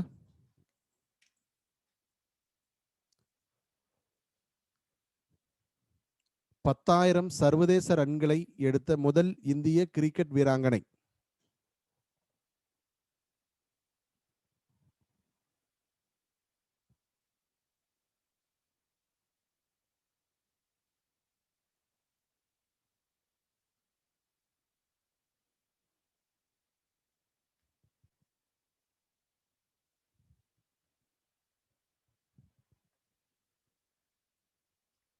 பத்தாயிரம் சர்வதேச ரன்களை எடுத்த முதல் இந்திய கிரிக்கெட் வீராங்கனை மித்தாலி ராஜ்.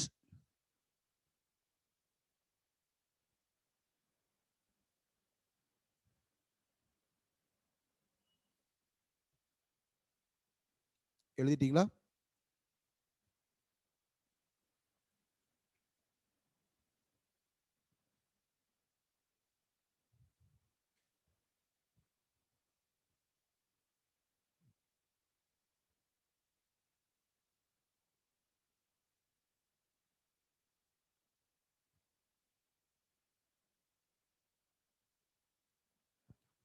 சென்னையின் 2வது டாப்ளர் வானிலை ரேடார் எங்க நிறுவ போறாங்க? பள்ளிக்கரணை. சென்னையின் 2வது வானிலை ரேடார் நிறுவப்படக்கூடிய இடம் பள்ளிக்கரணை.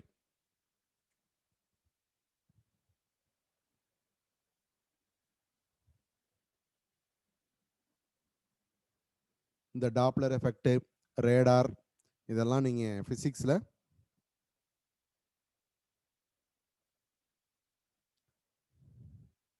படிச்சிருப்பீங்க, ஒளியியல்ல சவுண்ட்ல படிச்சிருப்பீங்க இல்லைங்களா? ஓகே, இது எழுதிட்டீங்கன்னா சென்னையின் 2வது வானிலை ரேடார் அமைக்கப்படும் இடம் பள்ளிக்கரணை அப்படிங்கிற இடத்துல.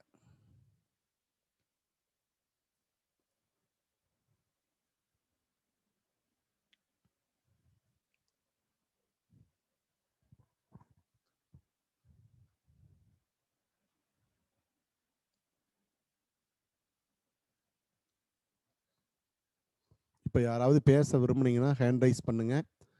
அவசியமாக இருந்தால் மட்டும் பேசுங்க.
உமா பேசுங்க.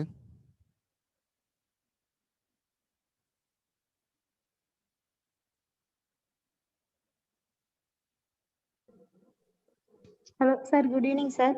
உமா சொல்லுங்க. சார் உங்ககிட்ட ஒரு சஜஷன் சார். சொல்லுங்க சார், உங்ககிட்ட கேட்டாதான் அதை கரெக்டான நீங்க ஆன்சர் பண்ணி சொல்லுவீங்கிற ஒரு நம்பிக்கை தான் சார். சொல்லுங்கம்மா சொல்லுங்க. சார், நாங்க கிளாஸ் வந்தது அப்ப வந்திருந்தப்ப பிப்ரவரி 1 வந்ததுக்கு அப்புறம் ஒரு 18-20 டேஸ் தான் சார் கிளாஸ் வந்தோம். அப்ப எந்த கிளாஸ் நீங்க? சார் நாங்க F கிளாஸ்ங்க சார். சரி. அதுக்கப்புறம் இப்ப வந்து ஒரு 9 டேஸ் நம்ம போட்டது கரெக்டா, இதெல்லாம் லாக்டவுன் முடிஞ்சு வந்தோம், நல்லா நடத்துறது எல்லாம் ஓகேங்க சார். பட் என்னன்னா இப்ப எங்களுக்கு வந்து சிலபஸ் இப்ப ஜிகே வந்து மெட்டீரியல் கொடுத்துருக்கீங்க இல்லைங்க சார். அது நம்மளே படிக்கிறப்ப வந்து ஒரு சில மிஸ்டேக், அன்னைக்கு சார் வந்து கரண்ட் ஈவென்ட் 2 சார் கூட சொன்னாங்க சார், மிஸ்டேக் இருக்கு மெட்டீரியல்ல அப்படின்னு சொல்லிட்டுங்க சார். சரி சார், இப்ப நம்ம பேட்சுக்கு எங்க பேட்சுக்கு மட்டும் இன்னும் எதுவுமே மேக்ஸ் எதுவும் நடத்தலைங்க சார். அதுக்கப்புறம் எங்களை மட்டும் ஒரு தற்காலிகமா ஆன்லைன் கிளாஸ்ல போடுறோம் அப்படிங்கிற மாதிரி டக்குன்னு சார் சொல்லிட்டாங்க சார். மெசேஜ் வந்துருச்சுங்க சார். இப்ப வீட்ல எல்லாருமே வந்து நம்மளுக்கு சிலபஸ் உங்களுக்கு கம்ப்ளீட் பண்ணல, இப்ப நியூவா வந்த பேட்ச் வந்து ரெகுலர்ல கவனிக்கிறப்ப எங்களுக்கு ரொம்ப கஷ்டமா இருக்குங்க சார். எங்களால ஆன்லைன்லயே போட்டால் சரி இல்லம்மா உமா கொஞ்சம் தெரிஞ்சுக்கங்க. இன்னையில இருந்து யாருக்குமே, அதாவது நேத்திக்கு ஞாயிற்றுக்கிழமை ஒரு புது பேட்ச் ஆரம்பிச்சோம், சனிக்கிழமை. அந்த பேட்சுமே நாளையில இருந்து கம்ப்ளீட் ஆன்லைன் தான். சரிங்க சார். சரிங்களா? சார் ஆன்லைன்ல போட்டாலே எங்களுக்கு சந்தோஷம் சார். என்னன்னா, எங்களுக்கு மேத்ஸ் வந்து ஃபர்ஸ்ட்டே நாங்க கேட்டோம் சார். டாபிக் வைஸாவே நடத்திருங்க சார் அப்படின்னு சொல்லி. அப்பதான் சாரும் மேமும் இல்லம்மா உங்களுக்கு ரெகுலர் கிளாஸ்ல நடத்தினா தான் நல்லா புரியும்னு சொன்னாங்கங்க சார்.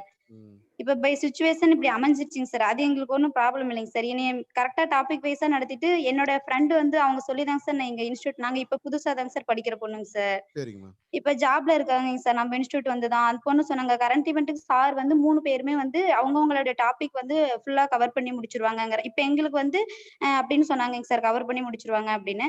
இப்ப எங்களுக்கு வந்து இந்த மந்த்லி கரண்ட் இவென்ட் தாங்க சார் நம்மளுடைய இதுல வந்து வீடியோ அப்லோட் பண்றீங்க. அத நாங்க கவனிக்கிறோம் சார். நோட்ஸ் எடுத்துக்கிறோங்க சார். ம். சார் எனக்கு அந்த ரிவிஷன் பேட்ச்க்குலாம் முன்னாடி எப்படி எல்லாம் ஃபுல்லா சிலபஸ் கம்ப்ளீட் பண்ணிட்டீங்களோ, எங்களுக்கு அந்த மாதிரி கொஞ்சம் எங்க கிளாஸ்க்கு டி கிளாஸ்க்கு கொஞ்சம் போகாம தாங்க சார் இருக்கு. எங்க 2 கிளாஸ் மட்டும்னாச்சும் கொஞ்சம் செப்பரேட்டா நீங்க சார் கிட்ட சொல்லி எங்களுக்கு போட்டு குடுங்கங்க சார். மேத்ஸ் இல்லைங்களா? ஆமாங்க சார். மேத்ஸு, சயின்ஸும் இன்னும் முடிக்கலைங்க சார். இப்ப எங்களால ரிவிஷன் பேட்ச்க்கு டெஸ்ட் போகுதுங்க சார். அந்த டெஸ்ட்டையும் வந்து 1 இயர் இப்ப எங்களுக்கு முடிஞ்சுதுங்க சார். ஆனா வீட்ல படிச்சுட்டு இருக்கோம்.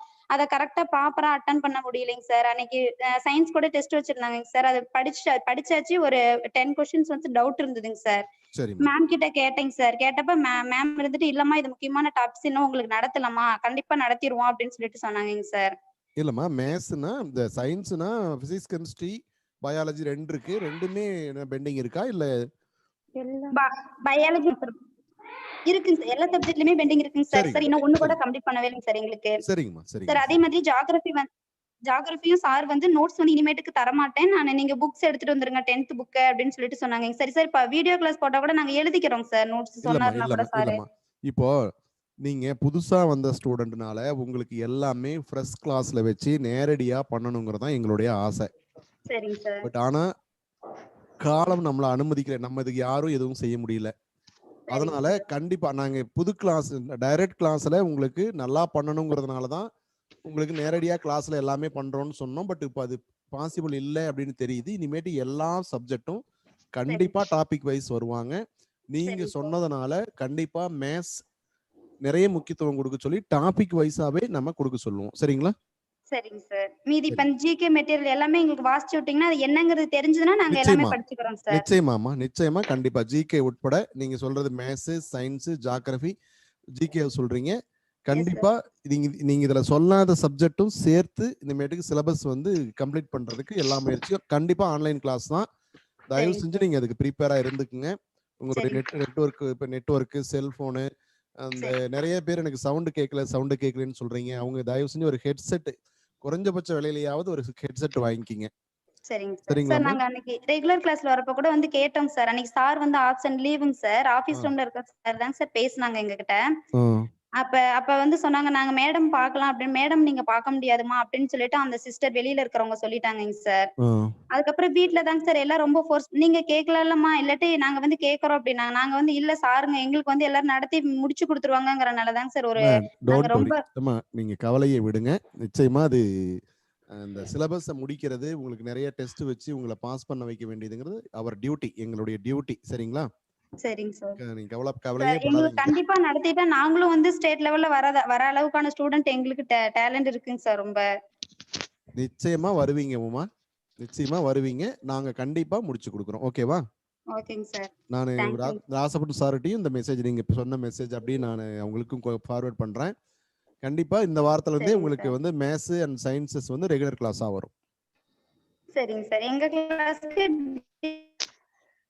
சொல்லுங்கம்மா. 70% நோட் கைப்பட எழுதிட்டாங்கங்க சார் அவங்க வந்து. ம். அவங்களுக்கு இல்ல நடத்தாத சப்ஜெக்ட் எல்லாமே நீங்க காமனா போட்டாலும் நாங்க கரெக்ட்டா நெறைய பேர் ஆன்லைன்ல வரலன்னு இல்ல சார் சொன்னாங்கங்க நீங்க சார். உங்க அன்னைக்கு ஒரு கிளாஸ் 10 எஃப். மெம்பர்ஸ் போய் கேட்டப்ப உங்க கிளாஸ் எஃப் கிளாஸ் இல்லையா? Yes sir. F and B class சொல்லிருக்கீங்க இல்லையா? டி கிளாஸ்ங்க sir. D for Delhi. Yes sir. அவங்களுக்கு என்ட்ரன்ஸ் மேக்ஸ் நிறைய கம்மியா ஆகாம இருக்கு. ஓரளவுக்கு டி கூட கொஞ்சம் எங்களோட கொஞ்சம் முன்னாடி இருக்காங்க சார். 3 ஓகேம்மா. மந்த்ஸ் முன்னாடி இல்லம்மா. இருந்துச்சு. லாஸ்ட் வீக்கே எஃப் கிளாஸ் பத்தின பேச்சு நாங்க எஃப் கிளாஸ் பத்தி டிசைட் பண்ணோம். இனிமேல் ரெகுலர் கிளாஸ் நிறைய எஃப் கிளாஸ் ஸ்பெஷல் கிளாஸ் போடணும்லாம் சொன்னோம். இந்த வாரம் ஸ்பெஷல் கிளாஸ் போட்டதே அதுக்காக தான். நீங்க அதை யோசிச்சிருப்பீங்கன்னு நினைக்கிறேன். பட் அதுக்குள்ள ஆமாங்க சார். சிச்சுவேஷன் மாறிடுச்சு. பேட் லக் நம்முடைய பேட் லக் தான். பட் பரவாயில்ல. நம்ம அதை இதுல ஈடுகட்டிடலாம். Don't worry. சரிங்க. ஓகேம்மா. ஓகே. தேங்க்யூ உமா. சொல்றது முடியுது. இல்லம்மா கத்துட்டீங்களா ஆன்லைன்ல அப்படின்னு ரிவிஷன் நான் சார் கூட சொன்னேன். ரிவிஷன் ஸ்டூடெண்ட்னு சொல்றப்ப எங்களுக்கு ஒரு மாதிரி எனக்கு பக்குன்னு ஆயிடுச்சுங்க சார். ரிவிஷன் நம்மளுக்கு எதுவுமே எங்களுக்கு என்ன சிலபஸ்ங்கிறது இவ்வளவுதான் டாபிக்னா அவ்வளவுதான் எங்களுக்கு தெரியும் சார். இன்ஸ்டியூட்டை நம்பிதான் சார் நாங்க உமா நீங்க கவலையே படாதீங்கம்மா. இவ்வளவு தூரம் நீங்க ஆதங்கப்பட வேண்டாம். கண்டிப்பா உங்களுடைய குறை நிவர்த்தி செய்யப்படும். சரிங்களா? சரிங்க சார். Thank you sir. ஓகேம்மா. Good evening sir. Good evening. சொல்லுங்கம்மா. சார் பிராமணர் ஆக்சுவலா நமக்கு ரெகுலர் கிளாஸ்ல நடத்துனதுல எனக்கு ஒரு டவுட்டிங் சார். இந்த பிராமணர் அல்லாதோர் கொள்கை அறிக்கையை வெளியிட்டது வந்து தென்னிந்திய நல உரிமை சங்கமாங்க சார், இல்ல தென்னிந்திய மக்கள் கழகமாங்க சார்? தென்னிந்திய மக்கள் கழகம்னு ஒரு அமைப்பே இல்லம்மா. தென்னிந்திய நல உரிமை சங்கம் தான். சாரி, தென்னிந்திய மக்கள் சங்கம் சார், மாத்தி சொல்லிட்டேன், கழகம்னு இல்ல. தென்னிந்திய நல உரிமை சங்கம் தான் வெளியிட்டது. அதுல கையெழுத்திட்டவர் பெட்டி தியாகராசர். ஓகேங்க சார். ஒரு டிஎன்பிஎஸ்சி क्वेश्चनல பார்த்தப்ப அதுல தென்னிந்திய மக்கள் சங்கம்னு ஆன்சர் கொடுத்திருந்தாங்க சார். அதனால தான் எனக்கு இந்த டவுட் வந்துச்சு. தென்னிந்திய மக்கள் சங்கம்னு ஒரு அமைப்பு இருக்கா? நம்ம கொடுத்திருக்கோமானே? ஆமாங்க சார். நியூஸ் பேப்பர் வந்து ஜஸ்டிஸ் நீதி. Okay okay. இல்லம்மா, அது வந்து ஒரு நியூஸ் பேப்பர் நடத்துற கம்பெனி. ஓகேங்க சார். ஆனா அதே குரூப் 1 क्वेश्चन பேப்பர்ல வந்து 2 क्वेश्चन அடுத்தடுத்து கேட்டிருந்தாங்க. நீதி கட்சி அப்படிங்கிற பேர் வந்து எந்த அமைப்புல இருந்து வந்துச்சு அப்படின்னு சொல்லிட்டு இன்னொரு क्वेश्चனும் கேட்டிருந்தாங்க சார். அது தென்னிந்திய நல உரிமை சங்கம் தான் நீதி கட்சி. ஓகேங்க சார். சார் நான் நெக்ஸ்ட் கிளாஸ்ல அந்த क्वेश्चन பேப்பரே எடுத்து கேக்குறேன் சார். அது எனக்கு பயங்கரமா கன்ஃபியூஷனாவே இருக்குங்க சார். சரிம்மா, இப்போ என்ன क्वेश्चन என்கிட்ட சொல்லுங்க. நான் எழுதிட்டு உங்களுக்கு அடுத்த கிளாஸ்ல கிளியர் பண்றேன். क्वेश्चन சொல்லுங்க சார். क्वेश्चन வந்து ஃபர்ஸ்ட் ஒரே நிமிஷம் சார். சரி, நீங்க எடுத்துட்டு லைனுக்கு வாங்க. நாங்க மத்தவங்க வெயிட் பண்றாங்க, பேசுவோம். ஓகேங்க சார். சார் இப்போ ரீசெண்டா ஐஸ்லாண்ட்ல எரிமலை வெடிச்சிச்சுல சார். ஆமா. அந்த எரிமலையோட பேர் மட்டும் என்னன்னு சொல்ல முடியுமா சார்? கண்ணு, அது அடுத்த வார ஈவென்ட்ல வருதுங்க. நல்லா எடுத்து வச்சிருக்கோமா? அடுத்த வார ஈவென்ட்ல சொல்றேன் நானு. Okay sir. Okay okay okay. Sir சொல்லுங்க. क्वेश्चन வந்து 1916ஆம் ஆண்டு தென்னிந்திய மக்கள் கழகம் எவ்வாறு பின்னர் அழைக்கப்பட்டது? சரி, அது நீதி கட்சி. அடுத்த क्वेश्चन வந்து எந்த அரசியல் குழு நீதி கட்சியாக மாறியது? அதுக்கு என்னென்ன ஆன்சர் கொடுத்திருக்காங்க? அதுக்கு home rule league, home rule movement, south Indian liberation front, south Indian people association. சரி, இது முதல்ல சொன்னதுக்கு நீதி கட்சி. அதுல ஒண்ணும் மாற்றம் இல்ல. ஓகேங்க சார். அடுத்தது சரி, அதுக்கு என்ன தென்னிந்திய? அதுக்கு வந்து சவுத் இந்தியன் லிபரேஷன் ஃப்ரண்ட் வருமா இல்ல சவுத் இந்தியன் பீப்புள் அசோசியேஷன் வருமாங்க sir? South Indian liberation front தான் சார். அப்ப அந்த மேல அதாவது தென்னிந்திய மக்கள் கழகம் நீதி கட்சியா மாறுச்சு அப்படிங்கிறதுக்கும் எந்த அரசியல் குழு நீதி கட்சியா மாறுச்சு அப்படிங்கிறதுக்கும் என்னங்க சார் டிஃபரன்ஸ்? क्वेश्चनோட டிஃபரன்ஸ் கேக்குறேங்க சார். நீங்க எனக்கு என்னுடைய வாட்ஸ்அப் நம்பர் இருந்தா இந்த 2 क्वेश्चனையும் ஸ்கேன் பண்ணி அனுப்பிடுங்க. क्वेश्चन அதுக்கு கீழ கொடுத்திருக்கிற 4 ஆப்ஷன் இதெல்லாம் பார்த்துட்டு தான் அதை டிசைட் பண்ண முடியும். சரிங்களாமா? ஓகேங்க சார். இன்ஸ்டிடியூட்ல உங்க நம்பர் கிட்ட கொடுப்பாங்களாங்க சார்? நீங்க இன்ஸ்டிடியூட் நம்பருக்கு அனுப்பிடுங்க, எனக்கு ஃபார்வர்ட் பண்ணிடுவாங்க. சரி, ஓகேங்க சார். தேங்க்யூங்க சார். ஓகேமா. ஓகே ஓகே ஓகேங்க sir. Sir good evening sir. சொல்லுங்க தம்பி. சார் ஒரு லாஸ்ட் மந்த் நடந்த ஃபுல் டெஸ்ட்ல இருந்து ஒரு क्वेश्चन டவுட் சார். சொல்லுங்க.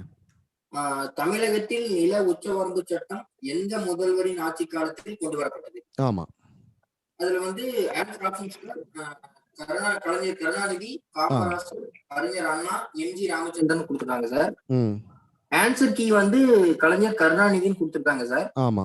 பட் காமராஜர் காலத்திலேயே 30 ஏக்கர் வந்து நில உச்சவரம்புன்னு சொல்லிட்டு ஒரு சட்டம் கொண்டு வந்திருந்தார் சார் 1961 அந்த இயர்ல சார். அதனால காமராஜர் தான் சார் வரும். சரி, நான் அதை பார்த்து சொல்றேன். நான் இது கேட்கப்பட்ட கேள்வியினுடைய இது வந்து அதாவது ஒருத்தருக்கு தமிழ்நாட்டுல ஒருத்தர் தன்னுடைய தனிப்பட்ட முறையில 15 ஏக்கர் இப்ப இருக்கக்கூடிய நில உச்சவரம்பு சட்டத்தை கொண்டு வந்தவர் யாருன்னு தான் கேட்டாங்க. அது அந்த அந்த அர்த்தத்துல தான் கேட்கப்பட்டது. சரிங்க சார். பட் நான் இதை வெரிஃபை பண்ணிட்டு சொல்றேங்க. ஓகேங்க சார். ஏன்னா அதுல ஃபர்ஸ்ட் வந்து ஒரு 30 ஏக்கர்னு சொல்லிட்டு காமராஜர் ஆட்சி காலத்திலும் வந்திருக்கும் சார். ஓஎஸ். சரி, நான் அதை செக் பண்றேன். பட் நம்ம முதலில் கொண்டு வந்தவர் யாருன்னா காமராசர். இப்ப இருக்கிற சட்டம், இப்ப ஒருத்தருக்கு 15 ஏக்கர் மேல வச்சிருக்க கூடாதுங்கிற நில உச்சவரம்பு சட்டம், இது கொண்டு வந்தது கலைஞர் கருணாநிதி ஆட்சி காலம் தான். Okay sir. இல்ல ஆன்சர் ஆப்ஷன்ஸ் ரெண்டும் இருக்கிறதுனால ஒரு சின்ன கன்ஃபியூஷன். ஓஎஸ் எனக்கு நான் அந்த காமராஜர் கொண்டு வந்த சட்டத்தை பத்தி என்னுடைய மைண்ட்ல இல்ல. நான் கொஸ்டின் எடுக்கும்போது நான் பாத்துக்கிறேன். உங்களுக்கு வெரிஃபை பண்ணி சொல்றேன். ஓகேங்க சார். ஓகேங்க சார். தேங்க்யூமா, தேங்க்யூ. சார் இன்னொரு டவுட் சார். சொல்லுங்க சார். சுயமரியாதை திருமண சட்டம் அப்படின்னு சொன்னது வந்து கொண்டு வரப்பட்ட ஆண்டுன்னு கேட்டிருக்காங்க சார். 1962 நினைக்கிறேன் இல்லையா? 68 சார். அது சின்ன கன்ஃபியூஷன் சார். சரி, 67 கொடுத்துருக்கீங்க. 7 தான் கரெக்ட். அப்பதானே முதல்ல டிஎம்கே ஆட்சிக்கு அப்பதானே வர்றாங்க. காங்கிரஸ் கட்சி ஆட்சியிலிருந்து விலகி முதல்ல ஒரு திராவிட இயக்கம் ஆட்சி பொறுப்பேற்றது 1967 தான். அவர் பொறுப்பேற்ற உடனேயே அறிஞர் அண்ணா சுயமரியாதை திருமணத்தை அங்கீகரிக்கிறார். சரிங்களா சார்? 1968 ஜனவரி 20 அப்படின்னு கொடுத்தது வந்து நடைமுறையா சார்? அதாவது ஆக்ட் கொண்டு வரப்பட்டது 1967ல, அது இம்ப்ளிமெண்ட் ஆனது 1968ல. ஓகேங்க சார். ஓகேங்க சார். சார் நான் சி பேட்சிங் சார். சார் நம்ம மேக்ஸ் பொறுத்த வரைக்கும் கொஞ்சம் ரொம்ப ஸ்லோவா போயிட்டு இருக்குங்க சார். என்ன அப்படின்னு கேட்டுக்கிட்டீங்கன்னா எங்களுக்கு டைம் ஒர்க்கும் நடத்தல சார். மென்சுரேஷன் டாபிக்ல வந்து சர்க்கிள் மட்டும் தான் போயிருக்கு. மென்சுரேஷன் டாபிக் ரொம்ப பெரிய டாபிக்ங்க சார். அதனால கொஞ்சம் அதை நாம டாபிக் வைஸா கொஞ்சம் சார்கிட்டயும் ஆல்ரெடி சொல்லியிருந்தோம் சார். அவங்க வந்து என்ன சொல்லியிருந்தாங்க அப்படின்னா ரெகுலர் கிளாஸ்ல பாத்துக்கலாம் அப்படின்னு சொல்லியிருந்தாங்க சார். பட் இப்போ இருக்கிற சுச்சுவேஷன்ல டேஸ் ரொம்ப கம்மியா இருக்குங்க சார். அதனால வந்து எங்களுக்கு மென்சுரேஷன் டாபிக்கும் டைம் அண்ட் ஒர்க் டாபிக்கும் இன்னும் நடத்தவே இல்லை சார். மென்சுரேஷன்ல வந்து ஜஸ்ட் 2 மட்டும் நடத்திருக்காங்க. சர்க்கிள் மட்டும் நடத்திருக்காங்க. அது மட்டும் கொஞ்சம் நிறைய அது பெரிய டாபிக்ங்கிறதுனால கொஞ்சம் சீக்கிரமா நடத்துறது கொஞ்சம் நல்லா இருக்கும் சார். கண்ணு கொஞ்சம் நீங்க ஒன்று புரிஞ்சுக்கங்க. கொஞ்சம் ஏப்ரல் 6 வரைக்கும் ஸ்லோவா தான் போகும். கொஞ்சம் நீங்க அதை பொறுத்துக்கிட்டு தான் ஆகணும். ஏன்னா எல்லாருமே தேர்தல் பணியில இருக்கோம். Okay sir. Okay sir. ஓகேங்களா? கண்டிப்பா ஏப்ரல் 6க்கு அப்புறம் நிச்சயமா உங்களுக்கு ஹை ஸ்பீடுல கிளாஸ் இருக்கும். ஓகேங்க சார். அது வரைக்கும் கொஞ்சம் வேற வழி இல்லை. நமக்கு சுச்சுவேஷன் வேற மாதிரி தேர்தல் பணிகள் இருக்குதுங்கிறதுனால நீங்க புரிஞ்சுக்குவீங்கன்னு நினைக்கிறேன். இருந்தாலும் உங்ககிட்ட ஒரு நிச்சயமா நீங்க சொன்ன முன்னாடி எஃப் கிளாஸ் சொன்னாங்க. உங்களது எல்லாத்தையும் சாரோட நாலேஜுக்கு மேத்ஸ் சாரோட நாலேஜுக்கு நான் உடனே கொண்டு போயிடுவேன். அடுத்த செகண்ட் இந்த கிளாஸ் முடிஞ்ச உடனே அவங்க கிட்ட பேசிடுவோம். ஆனாலும் இந்த சிச்சுவேஷன் ஒரு ஏப்ரல் 6 வரைக்கும் கொஞ்சம் நீங்க பொறுத்துக்குங்க ப்ளீஸ். ஓகேங்க sir. Sir no problem sir. Sir நம்ம சப்ஜெக்ட் யூனிட் 8க்கு வந்து புக் மெட்டீரியல் கொடுத்துருக்கீங்க சார். எஸ். அது கொஞ்சமா படிச்சுட்டு வரும்போது சில டவுட்ஸ் எல்லாம் வருது சார். அது நாம எப்ப சார் நாம இல்ல நான் இப்ப இந்த கரண்ட் ஈவென்ட்ஸ் ரன் பண்ணி விட்டுட்டு அடுத்து நான் யூனிட் 8க்கும் நான் உங்களுக்கு கிளாஸ் வந்துடுறேன். ஆன்லைன்லயே வரேன். ஓகேங்க சார். ஓகேங்க சார். இல்ல அதுல கொஞ்சம் சில சந்தேகங்கள் இருக்கு சார். நோட் பண்ணி வச்சிருக்கேன். நான் நெக்ஸ்ட் கிளாஸ் வரும்போது நீங்க யூனிட் 8 போட்டீங்கன்னா நான் உங்களுக்கு இல்ல கண்டிப்பா யூனிட் 8 and 9 கண்டிப்பா உங்களுக்கு ஆன்லைன் கிளாஸ்ல வரும். ஏன்னா இனிமேலே நம்ம டைரக்ட் கிளாஸ் நம்பிட்டு இருக்க வேண்டாம். அதனால ஆன்லைன் கிளாஸ் எல்லா சப்ஜெக்ட்டுமே வரும். ஓகேங்க சார். ஓகேங்க சார். தேங்க்யூமா. தேங்க்யூ. ரொம்ப தேங்க்யூ சார். தேங்க்யூ.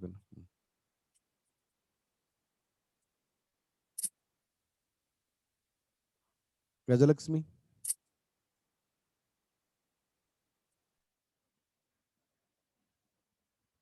அகில்.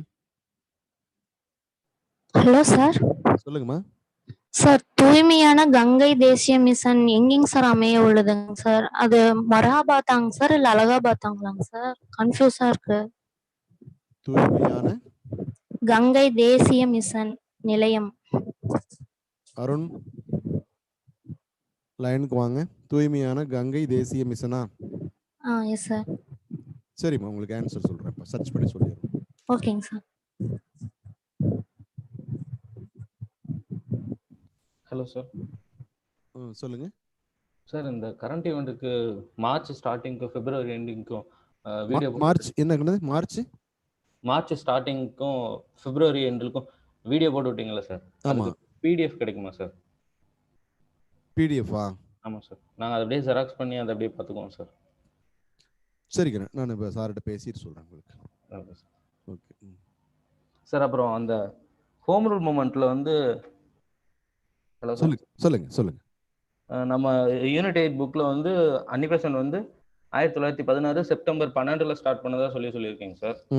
ஹிஸ்டரி 2 சார் வந்து 1916 செப்டம்பர் 3 வந்து சென்னை அடையாறுல ஸ்டார்ட் பண்ணதா சொல்லியிருக்கேன். 1916 செப்டம்பர் 3 சொல்றாரா? ஆமா சார். சரி, நான் சொன்ன டேட்டு 16 செப்டம்பர் 12ன்னு சொன்னீங்க சார். புக்ல இருக்கு சார். அதுல நம்ம புக்ல செப்டம்பர் 12 இருக்கு, அவர் செப்டம்பர் 3ன்னு சொல்றாரா? 3ன்னு சொல்லியிருக்காரு சார். ஆமா சார். சரி, 3ஆ 12ஆன்னு கன்ஃபார்ம் பண்ணி சொல்லிடுறேங்க அண்ணே. சரி, ஓகே ஓகே ஓகே, நான் உங்களுக்கு சொல்லிடுறேன். Okay sir. Okay.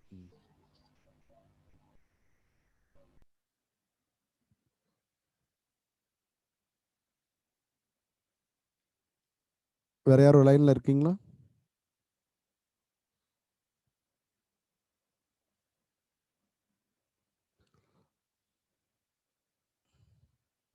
Hello sir.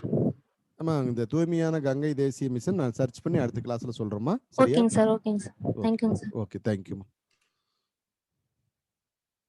சரி, மறுபடியும் உங்களுக்கு சொல்றதுல டைம் வேஸ்ட் பண்ணாதீங்க. தயவு செஞ்சு எல்லாரும் படிங்க. இருக்கிற சுச்சுவேஷன் ஹை எஃபர்ட் நம்ம போட்டு தான் ஆகணும். எந்த டைமையும் வீணடிக்காதீங்க. இந்த பேண்டமிக் சுச்சுவேஷனில் கால் ஃபர்லாம் தள்ளி போகிறதுக்கு வாய்ப்பே இல்லை அப்படிங்கிறத மனசில் ஞாபகம் வச்சுக்கிட்டு சேஃபாக இருங்க. அதோட நம்முடைய கவர்மெண்ட் போஸ்டிங்கையும் சேஃப்கார்ட் பண்ணிக்கோங்க. கவர்மெண்ட் போஸ்டிங்லையும் நம்ம உள்ளே வரணும் அப்படிங்கிறதையும் உங்கள் மனசில் வச்சுக்கிட்டு தயவு செஞ்சு நல்லா படிங்க. மறுபடியும் அடுத்த வகுப்பில் சந்திப்போம். நீங்கள் சொன்ன மாதிரி இப்போ இருக்கக்கூடிய இந்த குறைகள், இந்த மேத்ஸ் கம்மியாக போகிறது, சயின்ஸ் கம்மியாக போகிறது, இது எல்லாமே இன் ஃபியூச்சரில் இந்த எலெக்ஷன் முடிஞ்ச உடனே கண்டிப்பாக உங்களுக்கு ஸ்பீட் பண்ணி சீக்கிரமாக சிலபஸ் முடிக்கிறதுக்கு நாங்கள் எல்லா முயற்சியும் எடுக்கிறோம். Okay sir, thank you.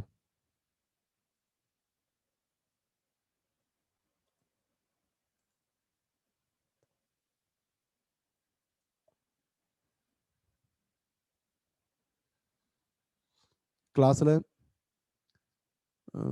நிறைய ஒரு நாளைக்கு ஒரு வகுப்பாவது வைங்க அப்படின்னு உங்களுக்கு நிறைய பேர் சாட் பண்ணியிருக்கீங்க.